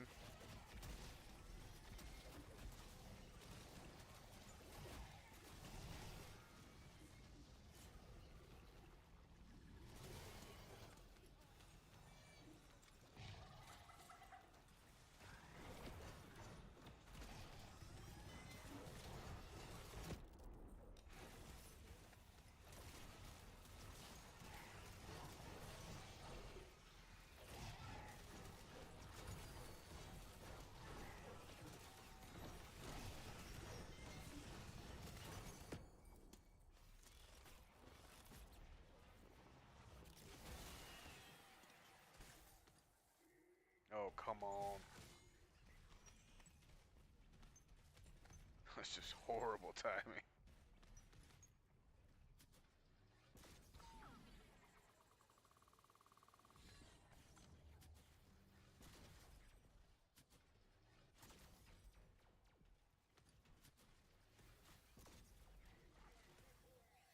Low ground.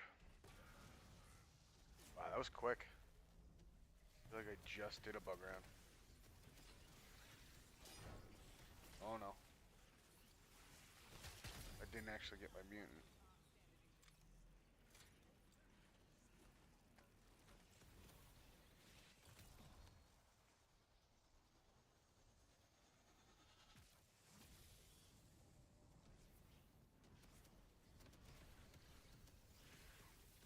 I have a mini heart attack every time that happens at the table.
Well, it's so much easier when they just drop plenty of decoys and Molotovs.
shoot.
I don't know why I even bothered testing out explosives. This thing just chunks out this crowd so much better than all the explosives there.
Starting to get low on salvage. Gotta get back over 200.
My name is Mike, by the way. Summer is my wife.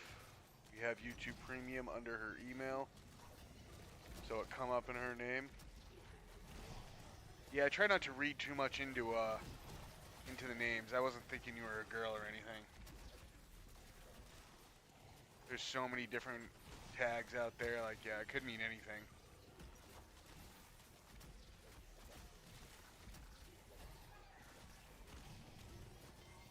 Yeah, I have my YouTube Premium on a different account too.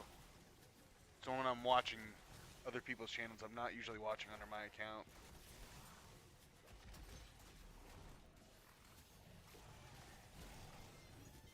Mainly so that I can use it while I'm at work. I don't want work to think I'm like running my YouTube channel out of the office.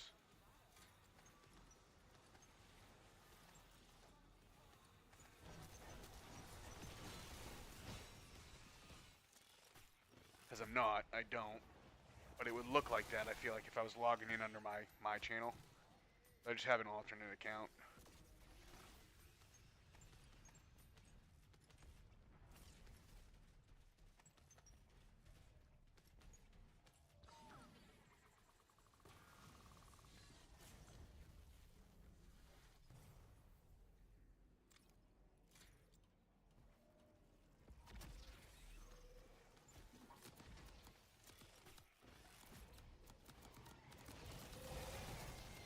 Seriously? Yeah. Yeah, I have a bunch of YouTube accounts. One's for other channel ideas that I wanted to start. I actually just started a channel for my cats. I have a TikTok channel that's actually pretty good for them, but when they banned TikTok, I quickly created a YouTube channel for them. So I have a ton of different channels.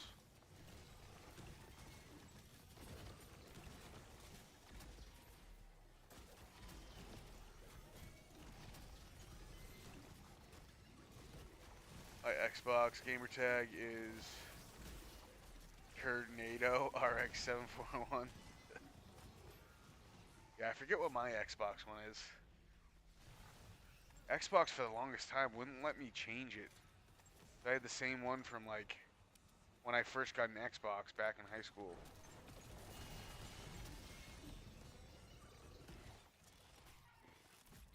We just use the one account so we don't have ads. Yeah, no, the ads are brutal. You come across one good video that's like 25 minutes long, you could get 10, 15 ads. And like it's a good video, you know you're gonna keep watching. And even though you could skip them after like 5 seconds, it's just not worth it. I was able to do it for a year, watch ads. But I eventually, I was just watching YouTube so much that I couldn't do it.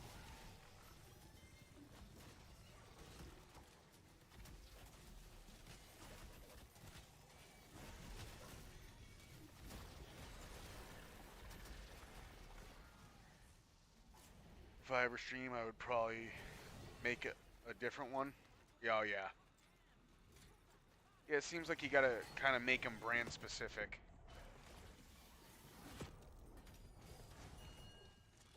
That way there's better search results. That's pretty rad. How many cats? I just adopted 2 kittens back in August. So I adopted the one to start. You know, it was a while. I was like, you know, let me get a little kitten. Let me get a little buddy. Seen a bunch of other people with cats, and they always love their cat. Cool little animals. So I adopted the one. And then I just realized, like, she was actually super smart. She was already mastering her toys. So I quickly adopted her sister before anyone else did. So I was able to get the last 2 out of the litter. And I figured that way I'm not, you know, just buying toys all the time. Like, she'll have something to do. She's not, you know, sentenced to a life of boredom. She'll have someone to play with. So I ended up with 2.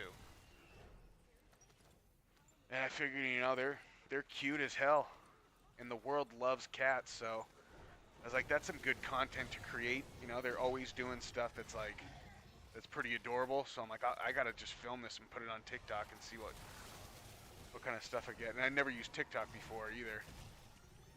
And it's pretty good. Like I was able to gain 1,000 followers in a month with the cat channel.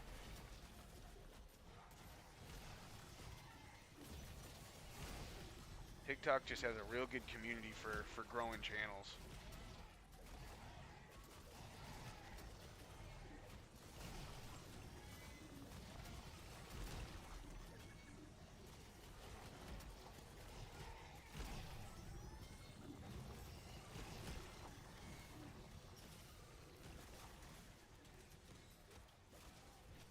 So yeah, now I figure it'd be a good way to just keep making content. Just every day, just like take a 10-second video, throw it up there. Because most people only watch videos for like 3 seconds and then they're satisfied. Only need a short clip.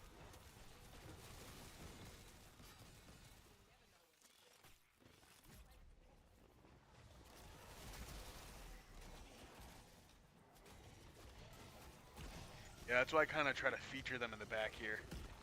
I know they're going to be sleeping all the time, and they're usually always hanging out near me when I'm home. I figured I'd throw their like little sleeping pads up there, that people can see them in the background. Every once in a while, they'll fight in the background. They'll be licking each other in the background.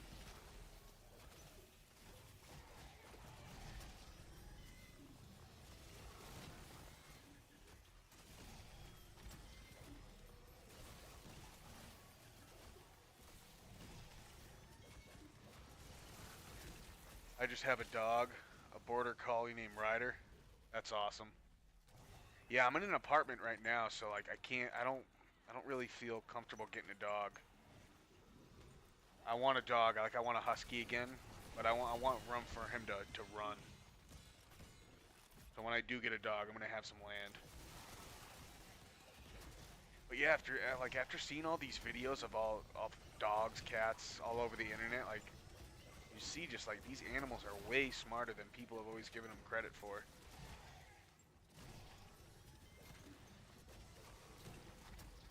There's so many animal videos out there nowadays.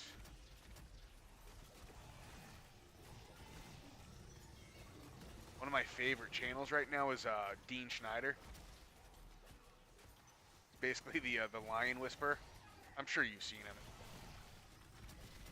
Dude's got a massive channel. And it's just, it's all great content.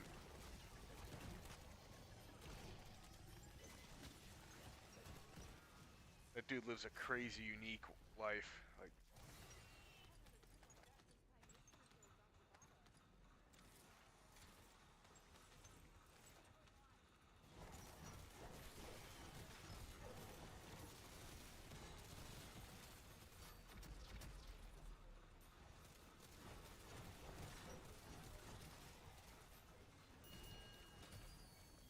yeah, if you don't know who Dean Schneider is, I'd look him up. I'll give you hours and hours of videos to watch. If you like lions. I live on 10 acres in the country. Oh, dang, nice. Yeah, so you can just have the little dog door and just let him go.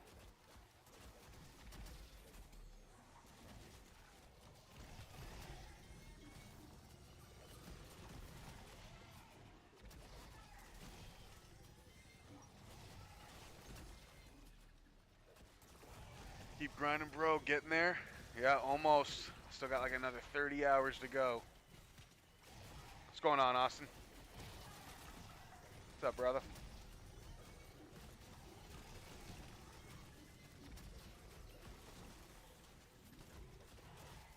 Let me get an acre.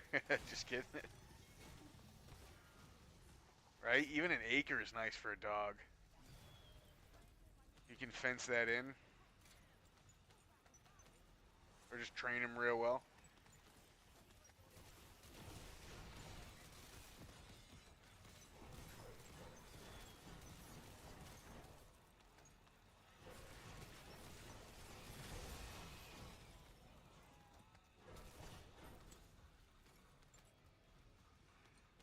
But yeah, with 10 acres, your dog is probably in great shape.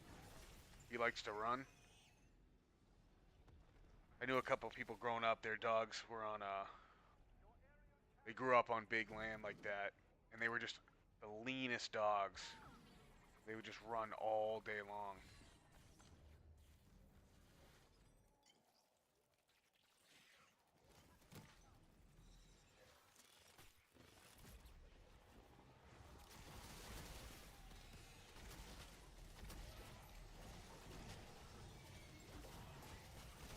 I mean, with all that land, I'd probably have a pack of dogs.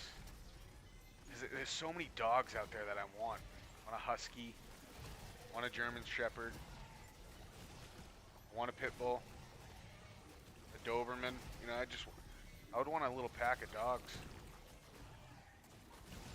You got that land, just a lot to feed them. Yeah, we have bears that come up to the house, so he keeps them at bay. Oh hell yeah, I'd gear him up with like those spike collars that you see.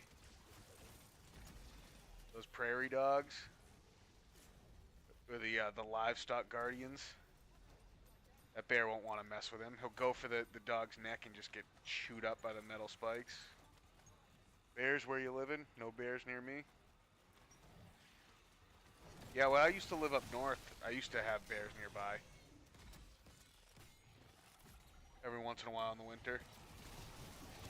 He's a spaz and a half. Yes. He wouldn't want, yeah, he probably just wouldn't know what to do with the bear. In Northern California, in the forest. That sounds actually pretty nice.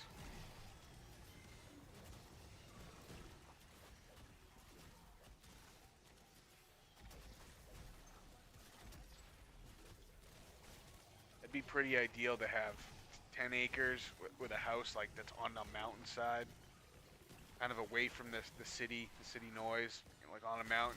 You got a nice view, little body of water nearby.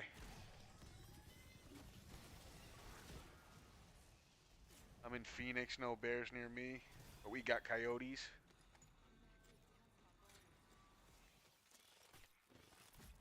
They roam the neighborhoods hunting the bunnies. Oh yeah, we got coyotes here in Austin. There's packs of them. You hear them doing roll call at night. Just howling out to each other. There was big packs of them. We had a German Shepherd for a while. They're good dogs. Oh, they're great dogs. Great looking dogs, super intelligent. They learn, so like it's worth training them. They learn really well. They're gonna be super loyal.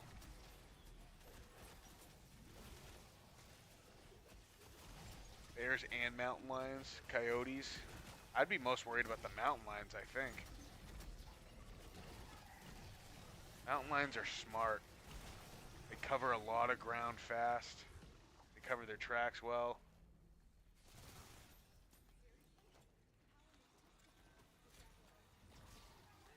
I'm in Ohio, there's nothing but deer and coyotes. Yeah, deer can be a problem too. They don't know how to cross the road. They're always darting out on the highway, hitting people while you're going 60 miles an hour. When I was living in New Hampshire, deer were a big problem. Banshee, I'm from Texas. Yeah, I'm from Texas now too. Moved here a couple years ago. Alright, I'm out. Dinner 7's ready. Jump back on later and see if you're still grinding. Yeah, brother. At least for a couple more hours, I'll be on. German Shepherd are typically cop dogs. They're one of the smartest dogs. Yeah, that's why I feel like you'd end up with a good dog. Like just the lineage over time. They've always raised smart dogs. But I feel like huskies are just as smart. They're both dogs that look at you and you know they're learning something. You know there's stuff going on. Gotta keep a pew pew for them in the mountains, the mountain lions. If you can get them, I mean, I don't know if y'all watch Meat Eater, with Steve Ranella. It's a great hunting show if you haven't seen it. And man, mountain lions are hard to get. Like some of the best hunters in the world that hunt mountain lions exclusively, it takes them days to track them down and get them. And they have to use packs of dogs to just constantly chase the smell.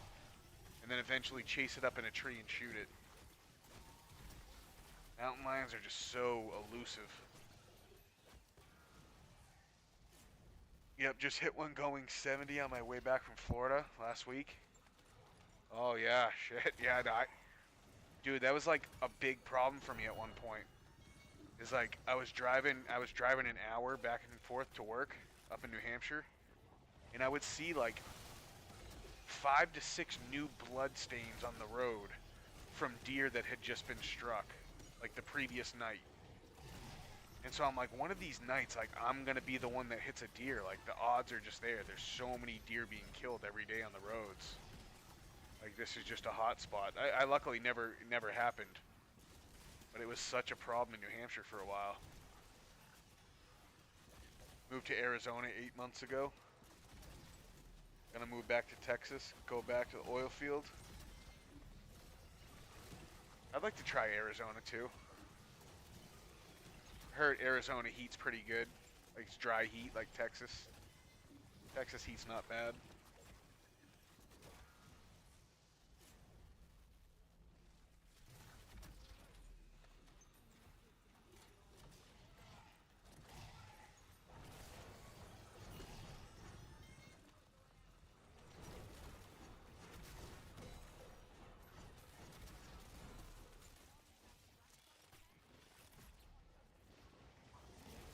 That was my first time ever.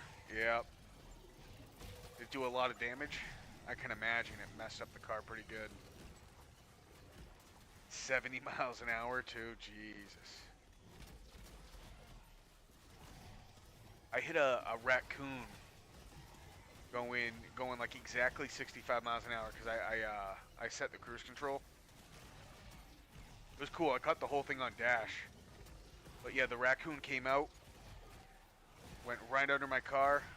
It was a loud thud, and it caused like $1,000 worth of damage.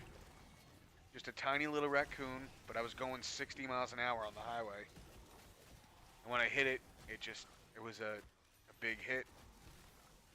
Pretty expensive fix. Just because it blew apart a bunch of stuff on the bottom of the car.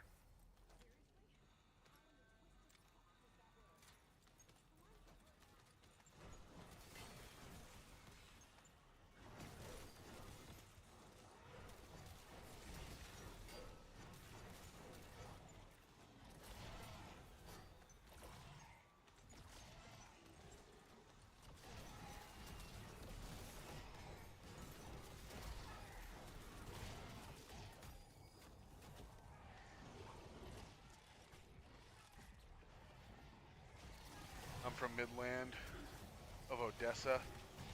It's dry in Midland. Yeah, the dry heat really isn't that bad. It's actually pretty nice.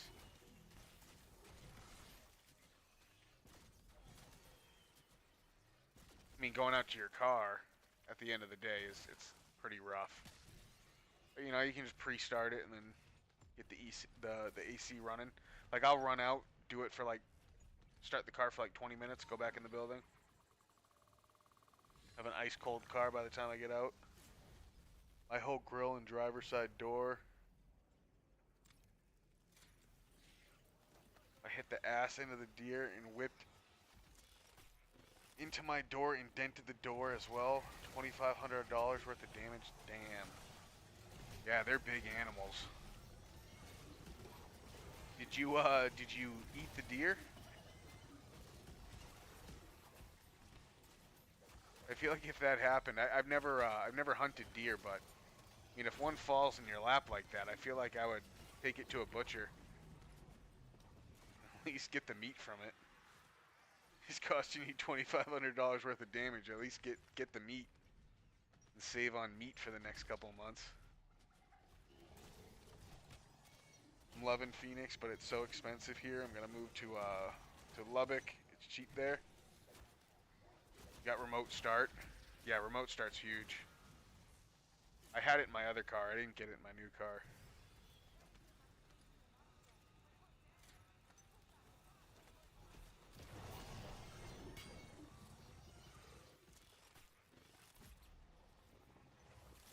But yeah, all the big cities are just getting so expensive to live in.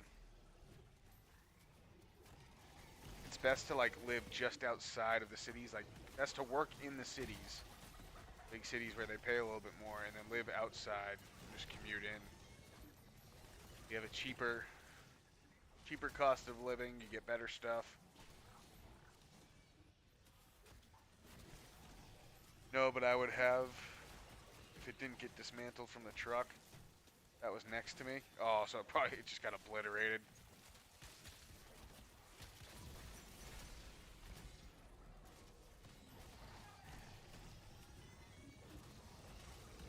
Yeah, there's probably no meat to salvage. There's probably just so much shattered bone in the meat.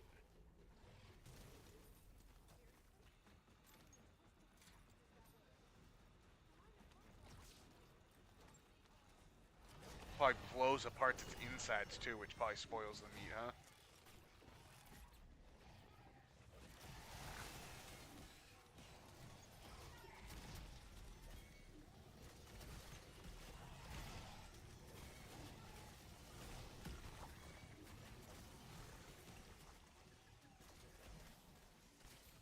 Oh yeah, I looked back and it was toast. Yeah, that's wild. Do you have dash cam? Any chance you got that on camera? That'd be sick. I ended up catching the raccoon I hit on camera. Which is actually how I figured out what it was. Because I was just going down the highway one night on the way to work. And I just heard a big thud. I checked my dash cam later on and saw that it was a little raccoon just darted out.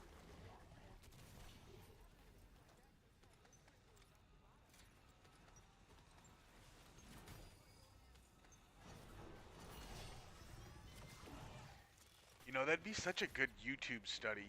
It'd be a great YouTube channel for someone to start. It's like, figure out why these animals, after millions and millions of years of evolution, why haven't they figured out how to cross roads? And like, just the short time that we've had roads and existed alongside these animals, like why can't they see that that's a danger area? Like that's a hot spot. Don't cross in these areas. I need to get a dash cam. I do 2 Banshee. That would have been crazy. Oh yeah. Yeah, I think you want a front and back dash cam. Just to protect yourself from insurance scams.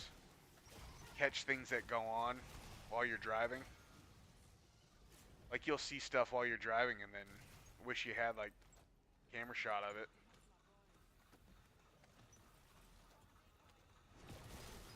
I was driving down the road in traffic one day and I saw this dude just bumping music with a marshmallow hat on. In traffic driving, he had his marshmallow hat on. Could have been the real marshmallow for all I know. It was a nice car. But we were in heavy traffic and he was just like making a scene around everyone, like with the hat on. So that was something cool that I wish I had gotten on camera.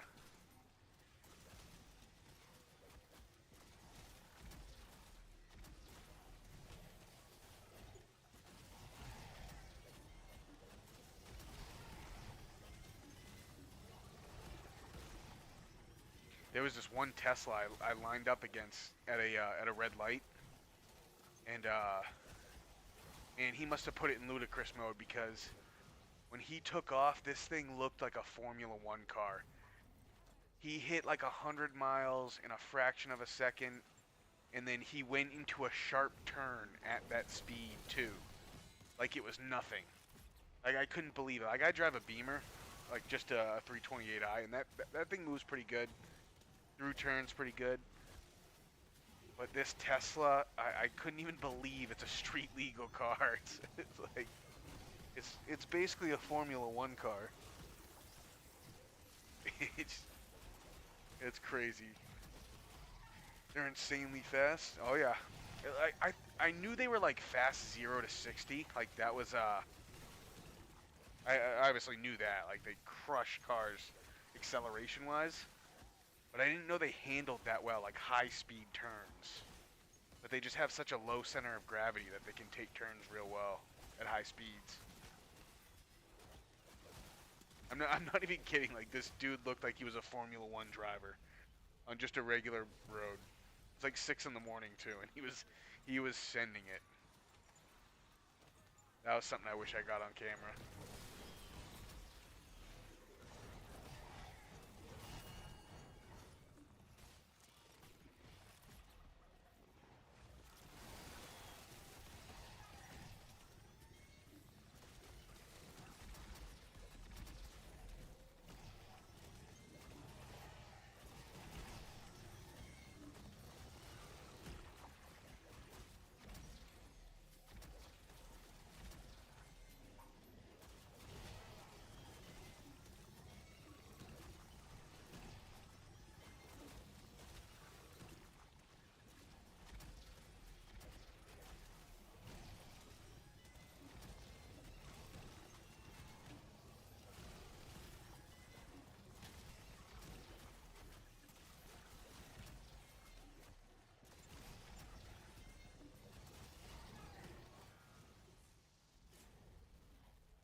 People drive so dangerously here in Phoenix.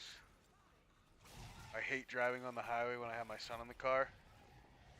Oh yeah, yeah, it might be good to just like, you probably already have it, put one of those baby on board stickers.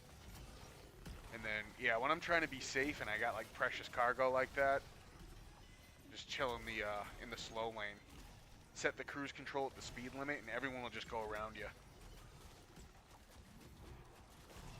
But yeah, no, people are driving crazy everywhere. I think it's really just, there's so many cars on the road at this point in history. Like, the roads are packed.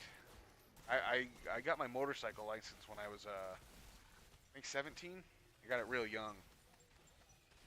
And I haven't wanted to get a new motorcycle just because of how dangerous it is on the roads. Like, I would have to live in the country to get a new motorcycle to make it worth riding. I mean, I almost get hit in my car. Like, people almost merge into me on my car. And I'm just like, man, if I was on a bike, I'd be done right there. The car, like, I can make a big scene with, at least. And be protected if they do hit me. I would never drive a motorcycle here. Yeah, I don't want to drive one here in Texas. It's not worth it. Plus, it's too hot. I want the AC. Another huge factor.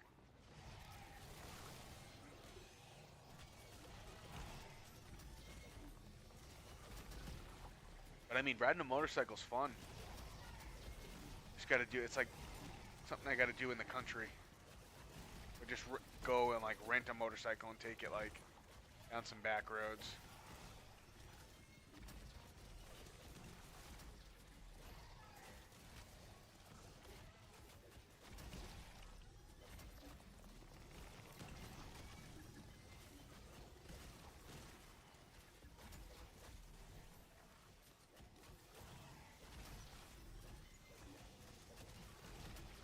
And in Phoenix, it's probably the same thing that it is here. Like, in New Hampshire, there's a lot less population. So when I came down here, I'm like, oh man, the drivers down here are crazy. But really, there's just so many more drivers on the road. That, like, you get so many more crazy drivers and the super safe drivers. You just get more of both. There's just twice as many people. And then the other thing is, the highway speeds are like 80 miles an hour here in Texas. So people are cooking.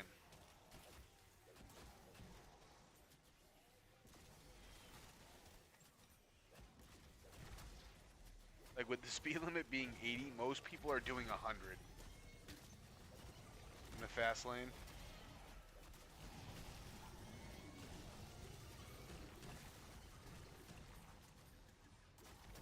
There's like 2 million people in the Phoenix area.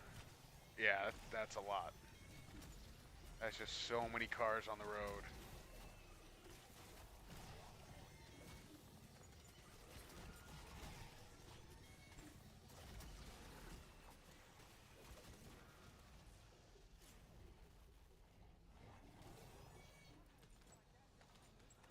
Yeah, I don't know if this was the thing like back in the 80s, 90s, 2000s, but it seems like now like it's like phones. Everyone in the family that can have one has a car, has their own car.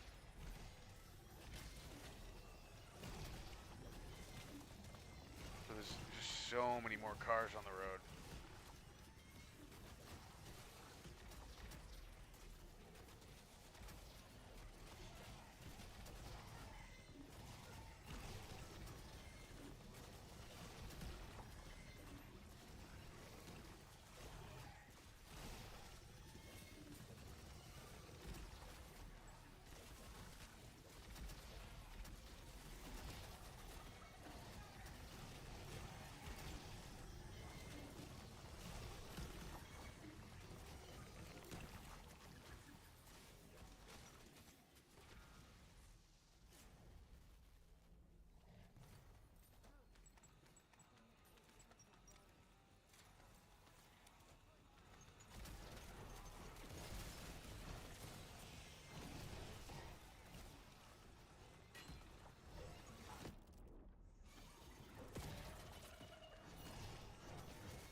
I've been burning through salvage here.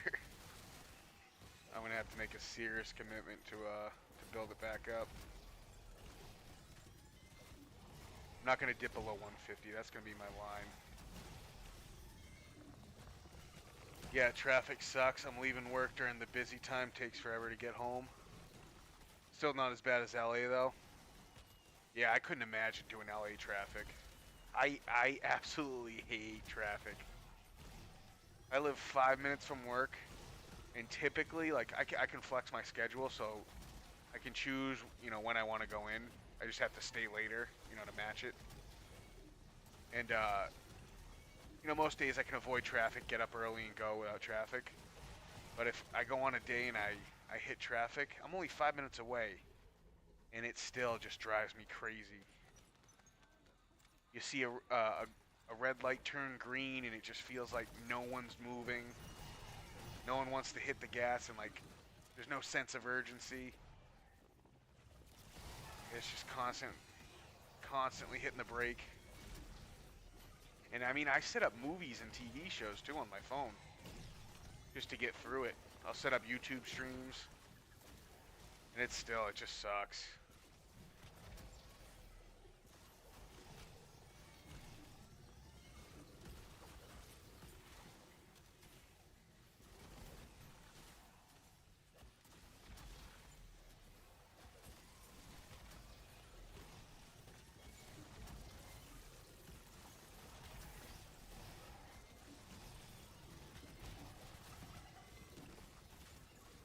Yeah, that actually helped me for a while when I was driving an hour to and from work. Was just setting up movies instead of listening to audiobooks or music, because music got old, you know? Once you hit the 10,000th hour of listening to music on your drive, it's like, gotta mix it up. So I started setting up movies and TV shows. Man, that was a pretty good fix. I work all over Phoenix. A lot of the time, so my job site is, yeah, one and a half hours away, yeah. Yeah, and it could be different sites too, right? Wherever your contract is.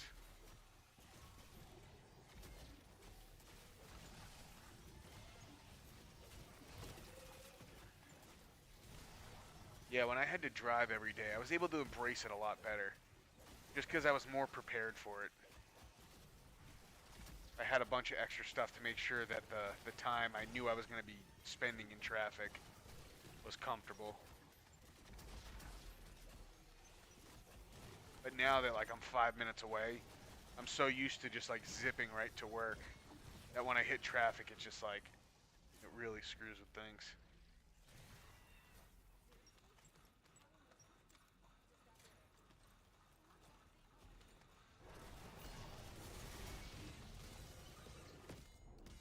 Yeah, and when I say like TV shows and streams, I mean, I'm not like watching it intently, you know? It's like you come to a red light or a stop in traffic, you know, you glance over at the screen. When you're going, you look up. And you just kind of listen to what's going on.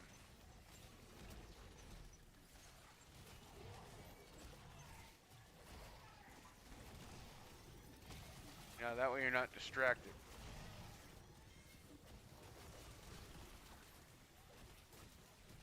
I throw music on or podcasts. Listen to a lot of Joe Rogan or Theo Vaughn. Yeah, I did that for a while. I was doing that all at work too because I had a ton of free time at work to listen to all that stuff. So I just had to keep mixing it up. But yeah, dude, Theo Vaughn, I saw him live. I've seen Joe Rogan live too here in Texas at his new place. Hey, the two of them, Joe Rogan is so funny live, and all the people he brings on are so funny. And I saw Theo Vaughn at another place, I think it was the Moody. And man, Theo Vaughn is so funny. He's so unique. I'm a huge fan of Theo Vaughn now. And then Rogan's place is sick.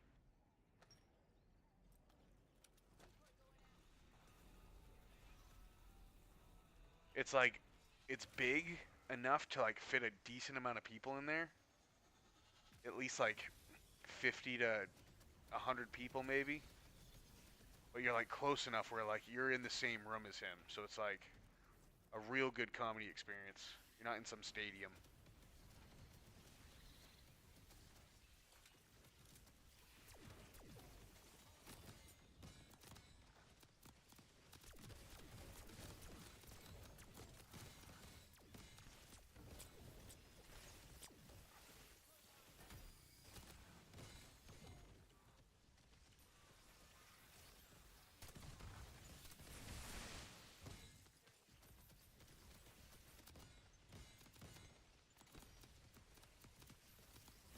I can't even think of like half the stuff Theo Vaughn comes up with. Like dude, where did he get that? Like he's so out of pocket.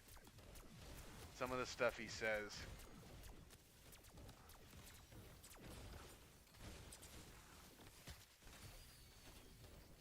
I mean, who's the other guy that I discovered down here? Rogan, he brought someone to his... He had someone open for him. Hans Kim. I don't know if you've heard of Hans Kim. He's pretty funny.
I forgot Rogan was in Austin now.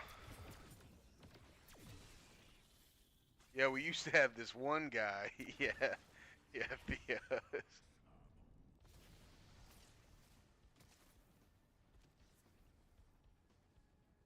Yeah, Rogan's got a dope spot in Austin now. He did it at this other club. I think it was called the Vulcan. I saw him at the Vulcan, and then he got the Comedy Mothership, and that's down on 6th Street. And it's legit. It's a nice place. They take your phones from you and like you put them in like a security bag, and you walk in with the security bag so you can't record and show what's going on, and then you sit like in a nice booth. And then, because it's Rogan and because it's the mothership, like so many like guest stars end up showing up. Like the last time I went, it was like Brian Simpson opened for him. There was this this really funny Muslim dude who also had a comedy special on Netflix. I forget his name, super funny. And then like there was a couple guest stars, like Ron White showed up. He wasn't on the list, like we weren't expecting him. Ron White did an amazing set, so funny. Tom Segura showed up, Joey Diaz, and I was hoping for Dave Chappelle, but like that was already like an insane lineup. Wasn't even expecting to get it. They're just always in the area, and like they can easily show up and just do a set with him.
Yeah, the other really funny guy right now is Shane Gillis.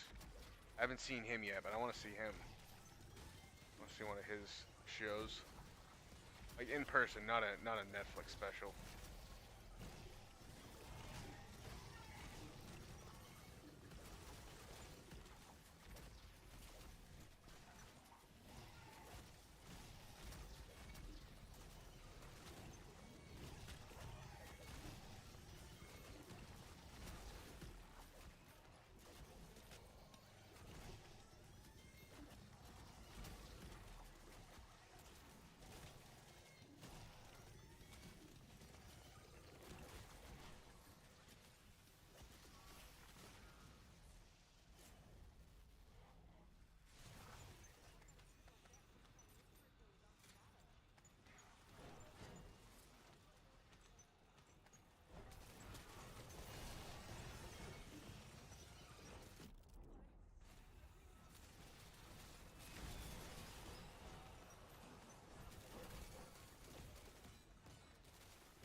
Able to maintain 169 pretty good.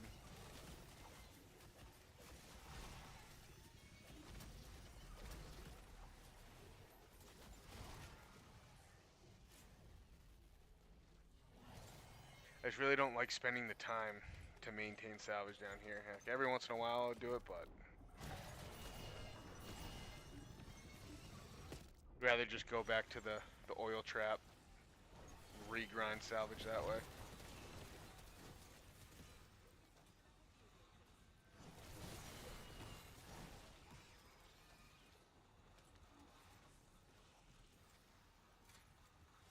Why didn't I have a mutant? I thought I hit the table. Did I not buy it right?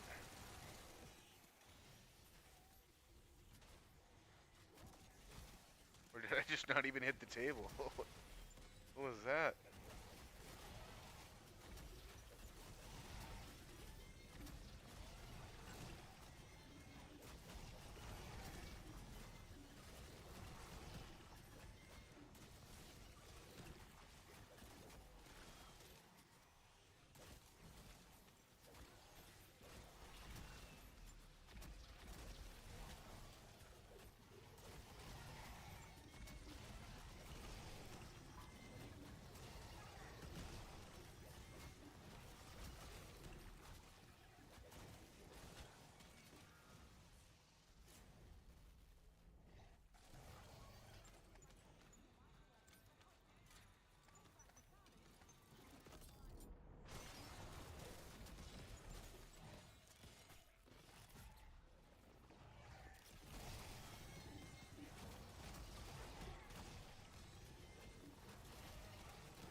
It's like the doppelgasts don't get hit by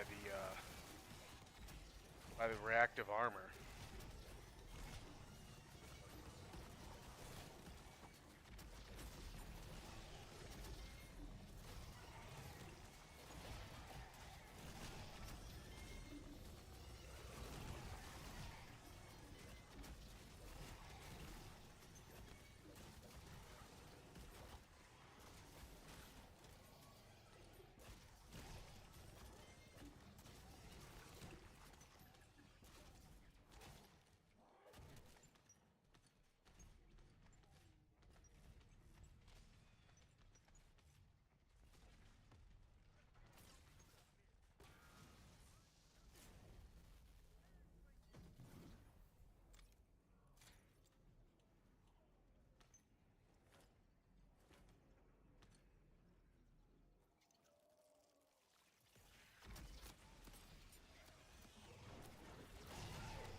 Ooh.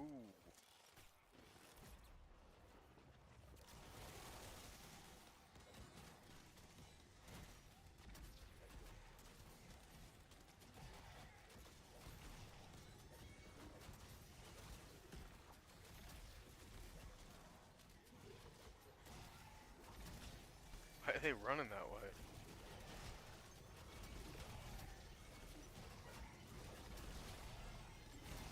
Like they're acting like the SAM trials there.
med kit that I don't need.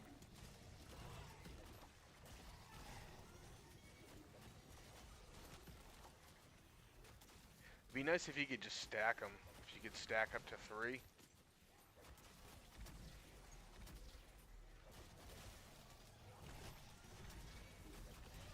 They should make that like a quick revive mod, because the quick revive augments right now are kind of shitty for solo players.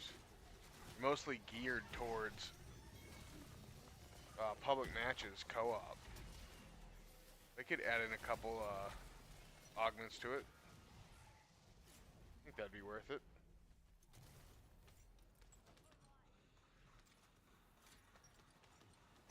Select one and you can stack up to 3. Or another one where you can craft up to like 6. You can't stack, but you can craft more, or it costs less salvage to craft.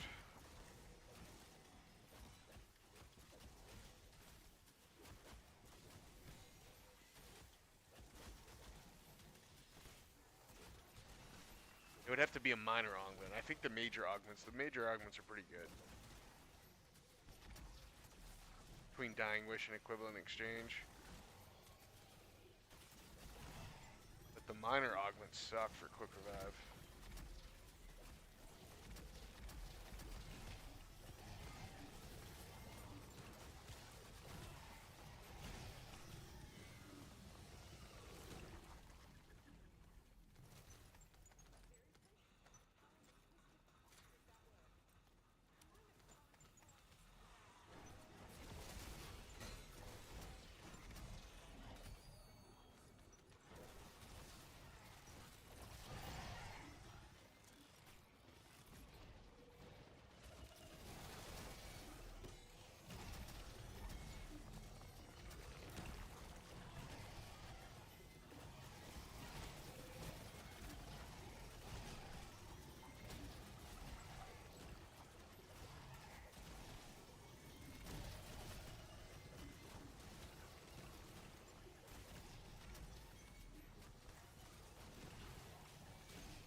Alright, 777. I'm gonna see if this is a bug round. If not, I'm gonna take a break. Seems like a good stopping point. Yeah, not. Okay. Quit, good save. Let's pause this timer. Alright, yeah, that way I can keep pushing for the next hour and a half. And take like, it's 10:20 now, maybe take 10-15 minute break. It always ends up being a little bit more than that, but yeah, that way I can push till midnight here. I can get well over an hour gameplay if I take a little break now. Another 10 rounds. I'm actually really not that tired. I just know I have to get up early for work. So like that's the only thing kind of making me stop at 12. I'd really like to keep going to 800. I need to hit that milestone, but yeah, maybe just chug the monster coffee I got and just pull an all-nighter. I don't know. You know what? I'm gonna take a break now. Come back and we'll see. We'll see how I'm feeling. I'm really just feeling a lot of energy to get this whole 999 grind done before the end of the weekend. But yeah, I'm gonna take a break now. I'll be back.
Okay, let's go.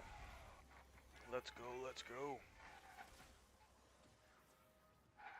I gotta get back up to at least 200,000 salvage. I just have to.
Oh, come on. Oh, I'm out.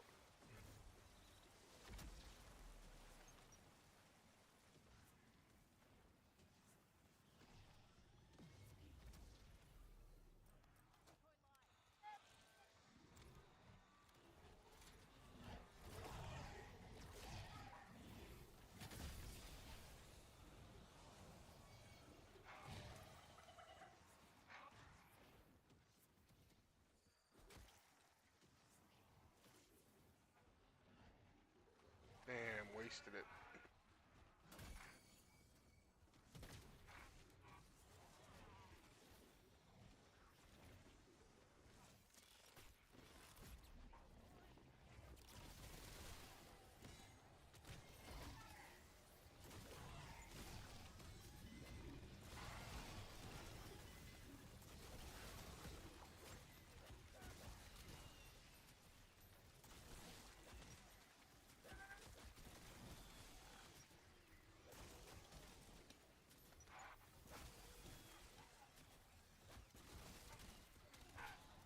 Hey, kiddo.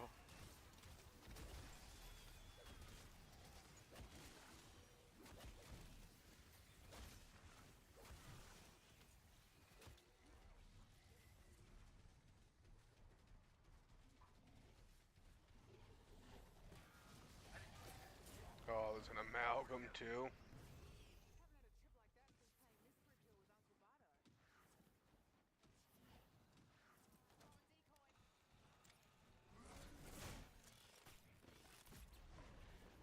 Yeah, what up?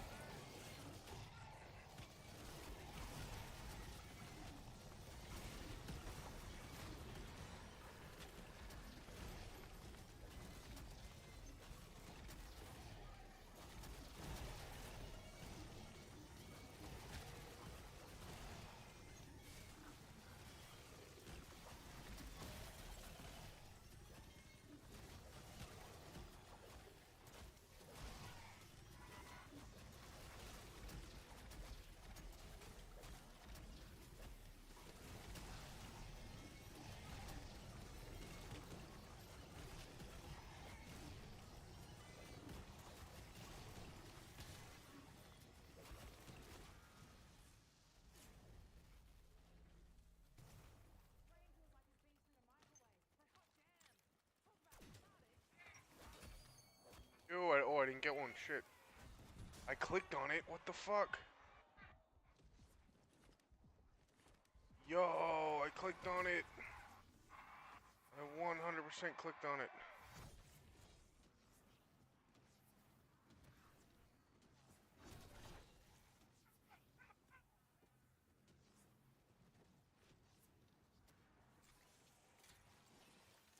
Jesus.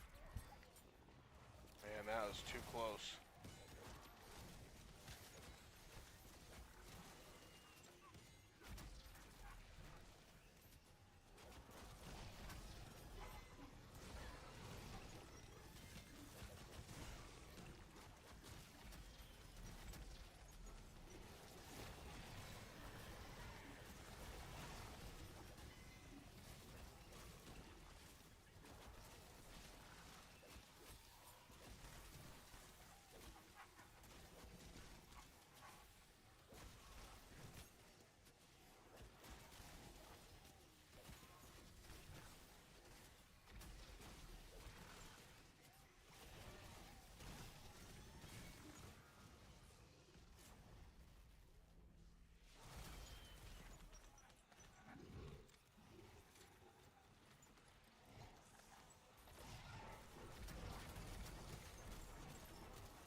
Hey, punk.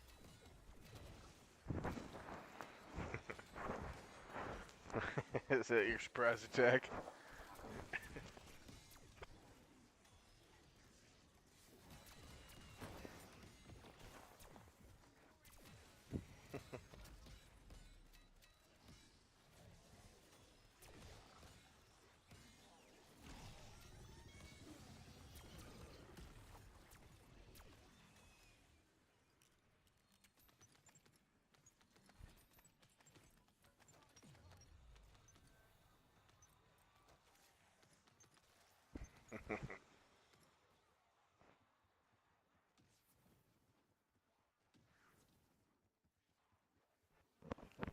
No, come on. You know that's not cool.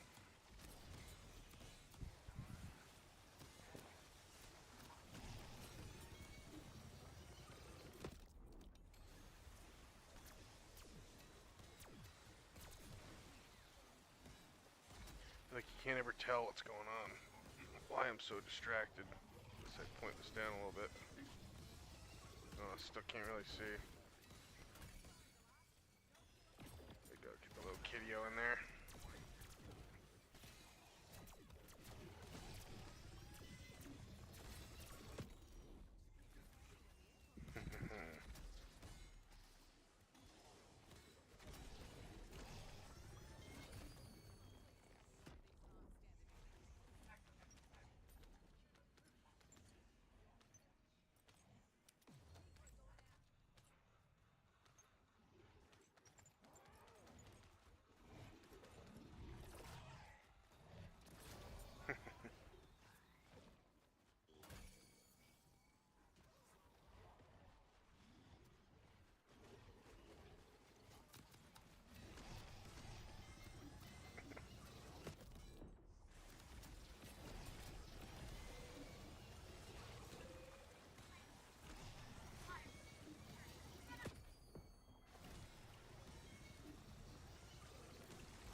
I missing that bad? Or is the hitbox just that small?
Yo, Shadow Rift is doing more harm than good right there. It's throwing the zombies in my way and not killing them.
see that chat 1 second.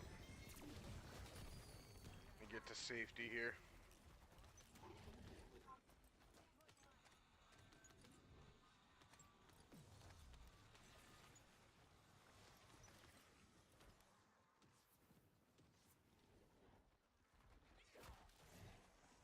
I have a better, quicker method for you.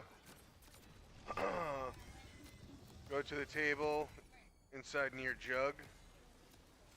Keep on buying injections. Stay near the buy stations. All the zombies spawn so close by and rounds fly by. Yeah, that's pretty good. I mixed that in here. I'm trying to build some salvage back up though. I want to get back up over 200,000. Got through my highest round and went super fast. You have right salvage, you won't run out? Yeah, no, I will run out for sure. It's harder to maintain salvage in the castle than it is in the tavern. But both strategies, when I do them, I don't maintain salvage. I just come up here to gain salvage. I do this for a couple rounds. And then I'll go back down and mangler spam. And if one ends up dropping down here, I'll run up to the castle and use it in there.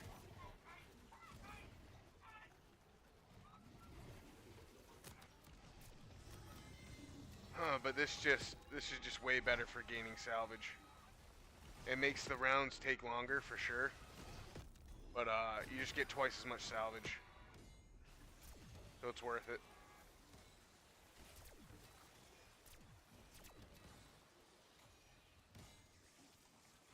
Keeps my ether shroud charged.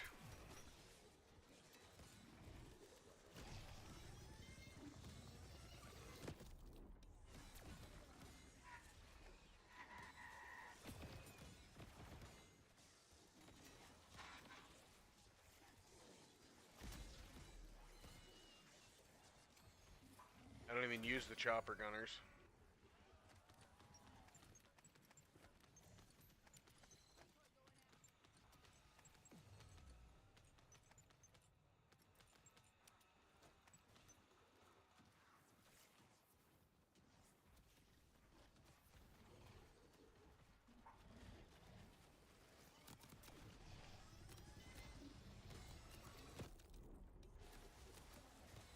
It worked for me, I was surprised. No, I've been doing that all game. Yeah, it uses up a lot of salvage for me. I'm not able to maintain salvage in there.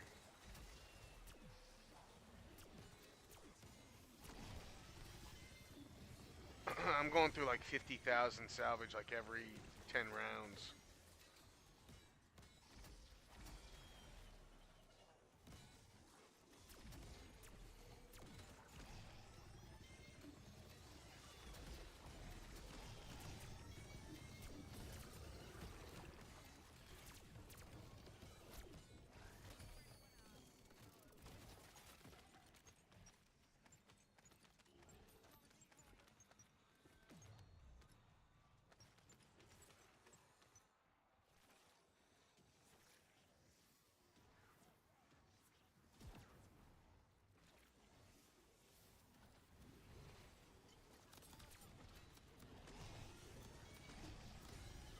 Yeah, I started off this round with 168,000 salvage.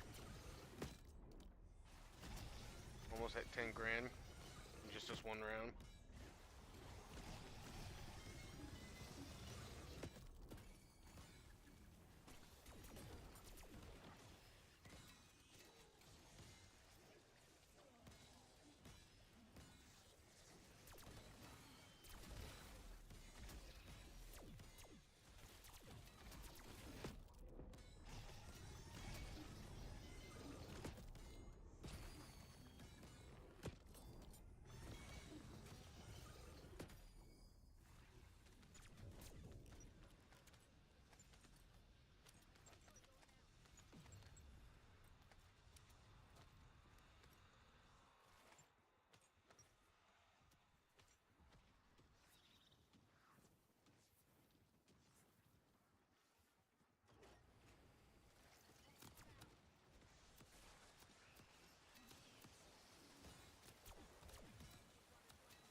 yeah, I definitely just shot it.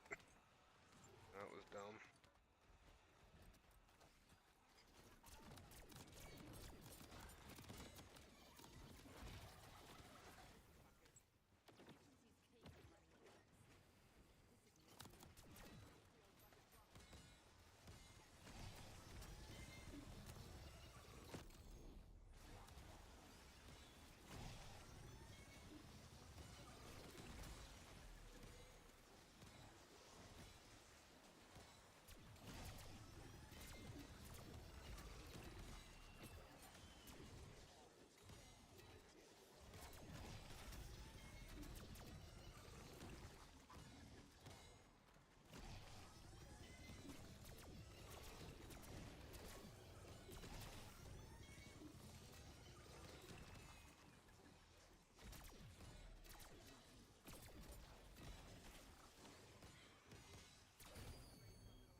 Oh, you can get up on this?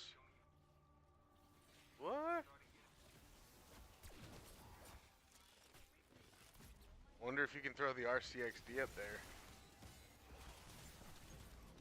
Ah, come on.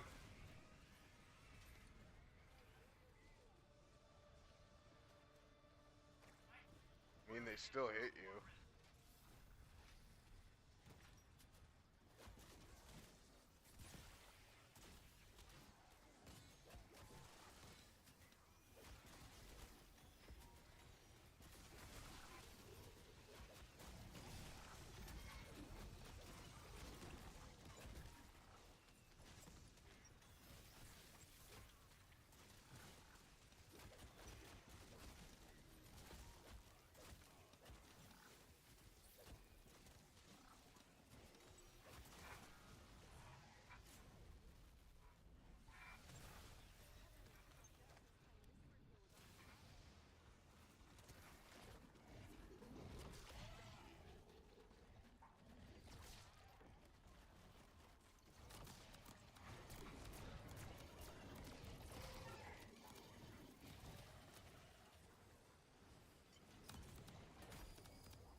Yo, come on.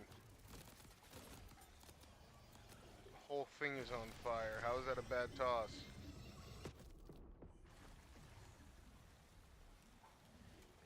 Ruin the insta-kill. Yo, what's up with this trap? Bugging out.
made like 15 grand in salvage last round, so I think I just like pop a couple of these up here and then go back to grind and salvage.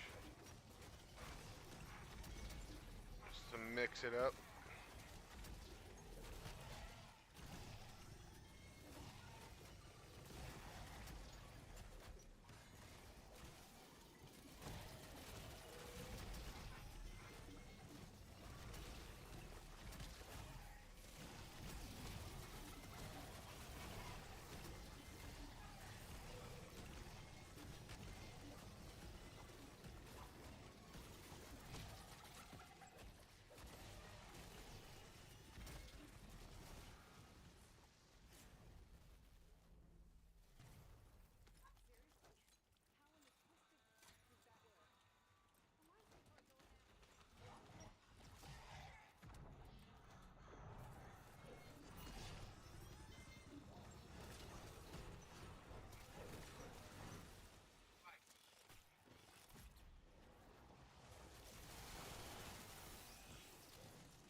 at 780.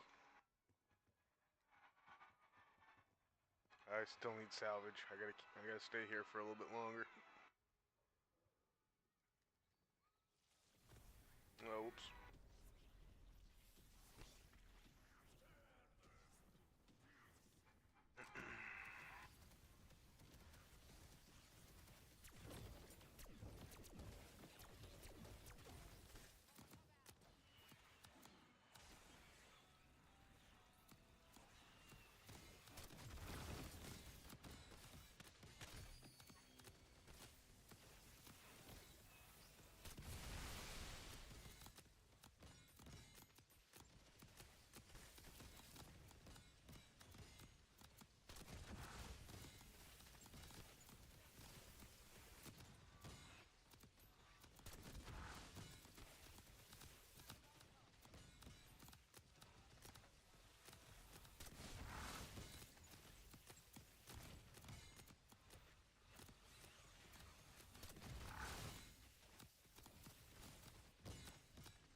I'll swap them after. I think they got plenty of time.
Yeah, this is not good.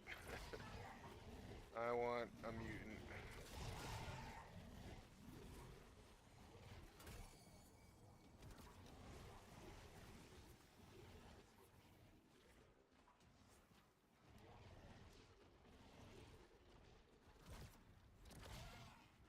I don't know if I got to both of them.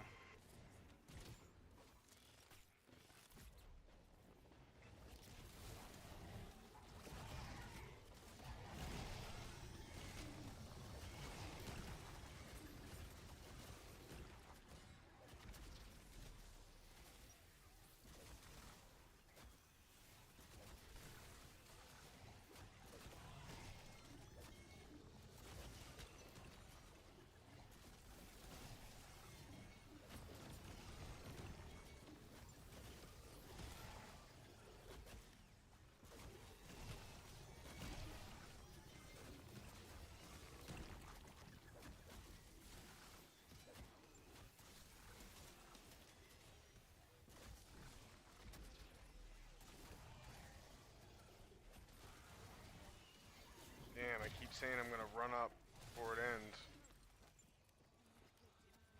And I lose track of the time.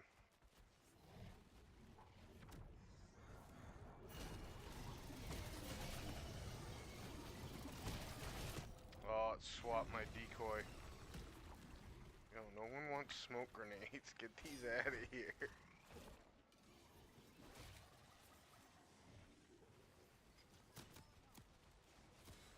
No one's using these things.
They still go right for you. I'm gonna have to pop this.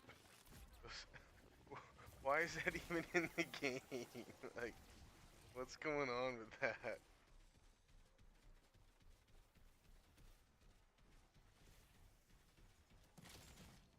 It just, all it was gonna do was conceal the dirty things they were gonna do to me. Did nothing to help my situation.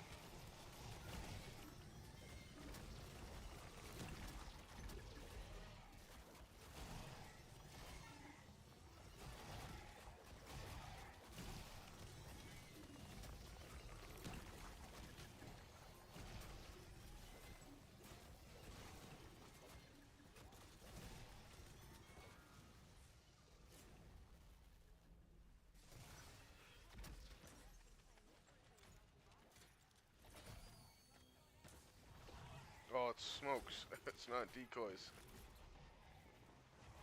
I gotta switch.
Oh, come on, those should be hitting.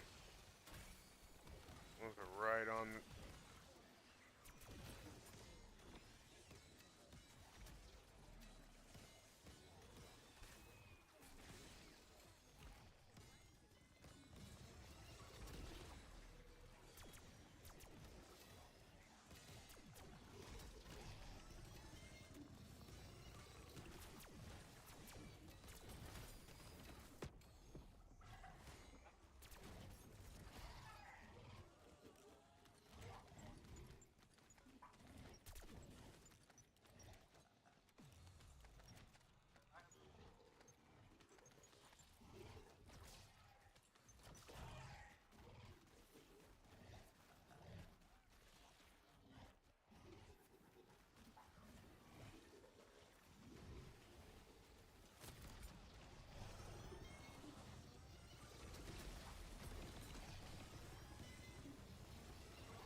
Yeah, I should have done that first. Throw the Molotov first.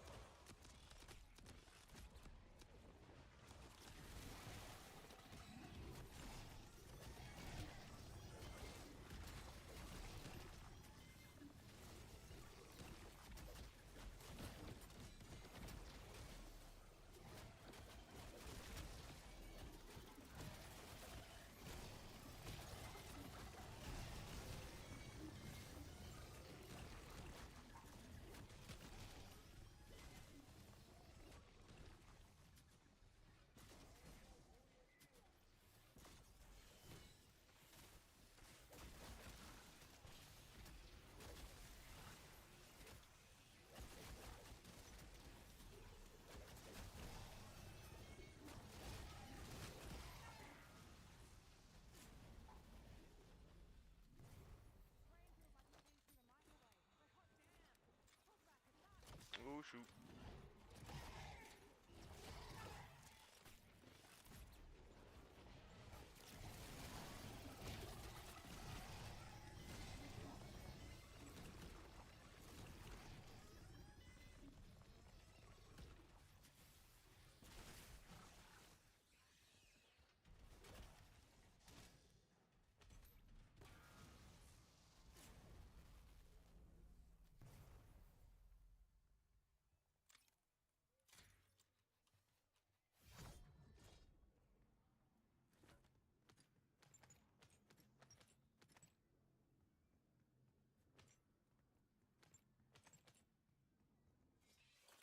Oh, damn.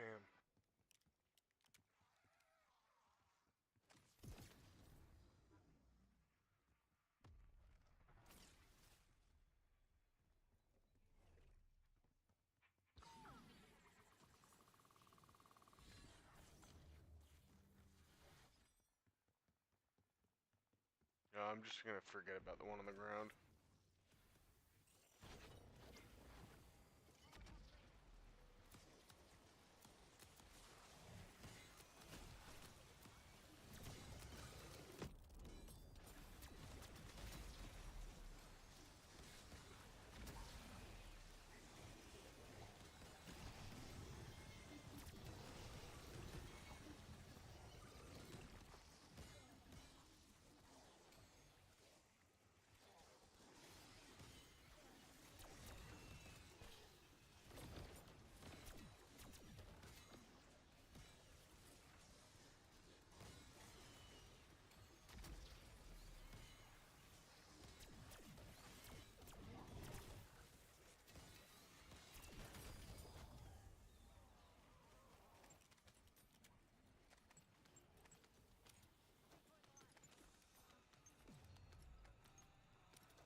fucking serious?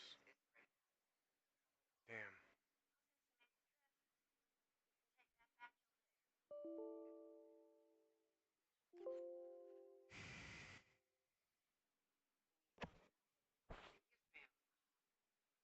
Ah, that hurts. I don't like seeing that.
I was about to save and quit at 85 too. Just need a little bit more.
Timer. It happened after the crash. 10 minutes.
still over there.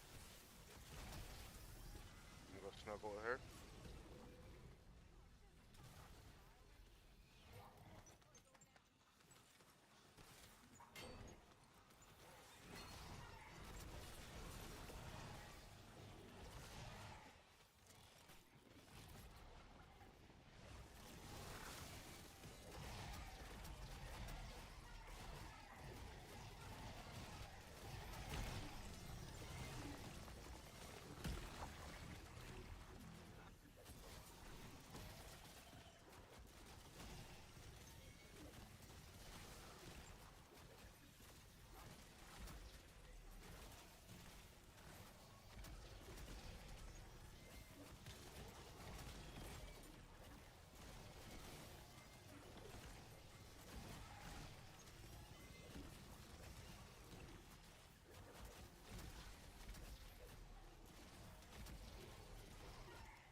there, though.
Alright, 785. I'm gonna save and quit here.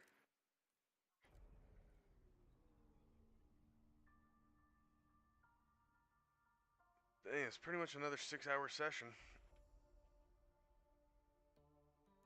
Started off at 6 hours. Oh, so 5.5 hours, 1 more hour. Would have been that extra 10 rounds. Would have got me closer to 800. But that's alright, that's only about 2 hours of work, I think, to get to 800.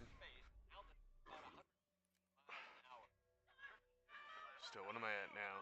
60.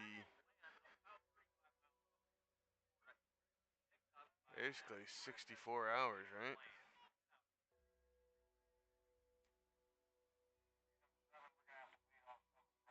Yeah, so still likely another 30 plus hours. Dang. That's a lot. It doesn't feel like it, but there's a lot left. Alright, I'm gonna call it there. It's late. I'm not super tired. But I gotta get up for work, and then I'm gonna try and grind again tomorrow, so see what kind of sleep I can get. Some rounds today, at least we got a little bit of movement. Aaron Mara, thanks for stopping by. Oyster, thanks for stopping by. Banshee, thanks for stopping by. Good to see you again. Austin Donovan, see you, Summer, thanks for stopping by. Appreciate it.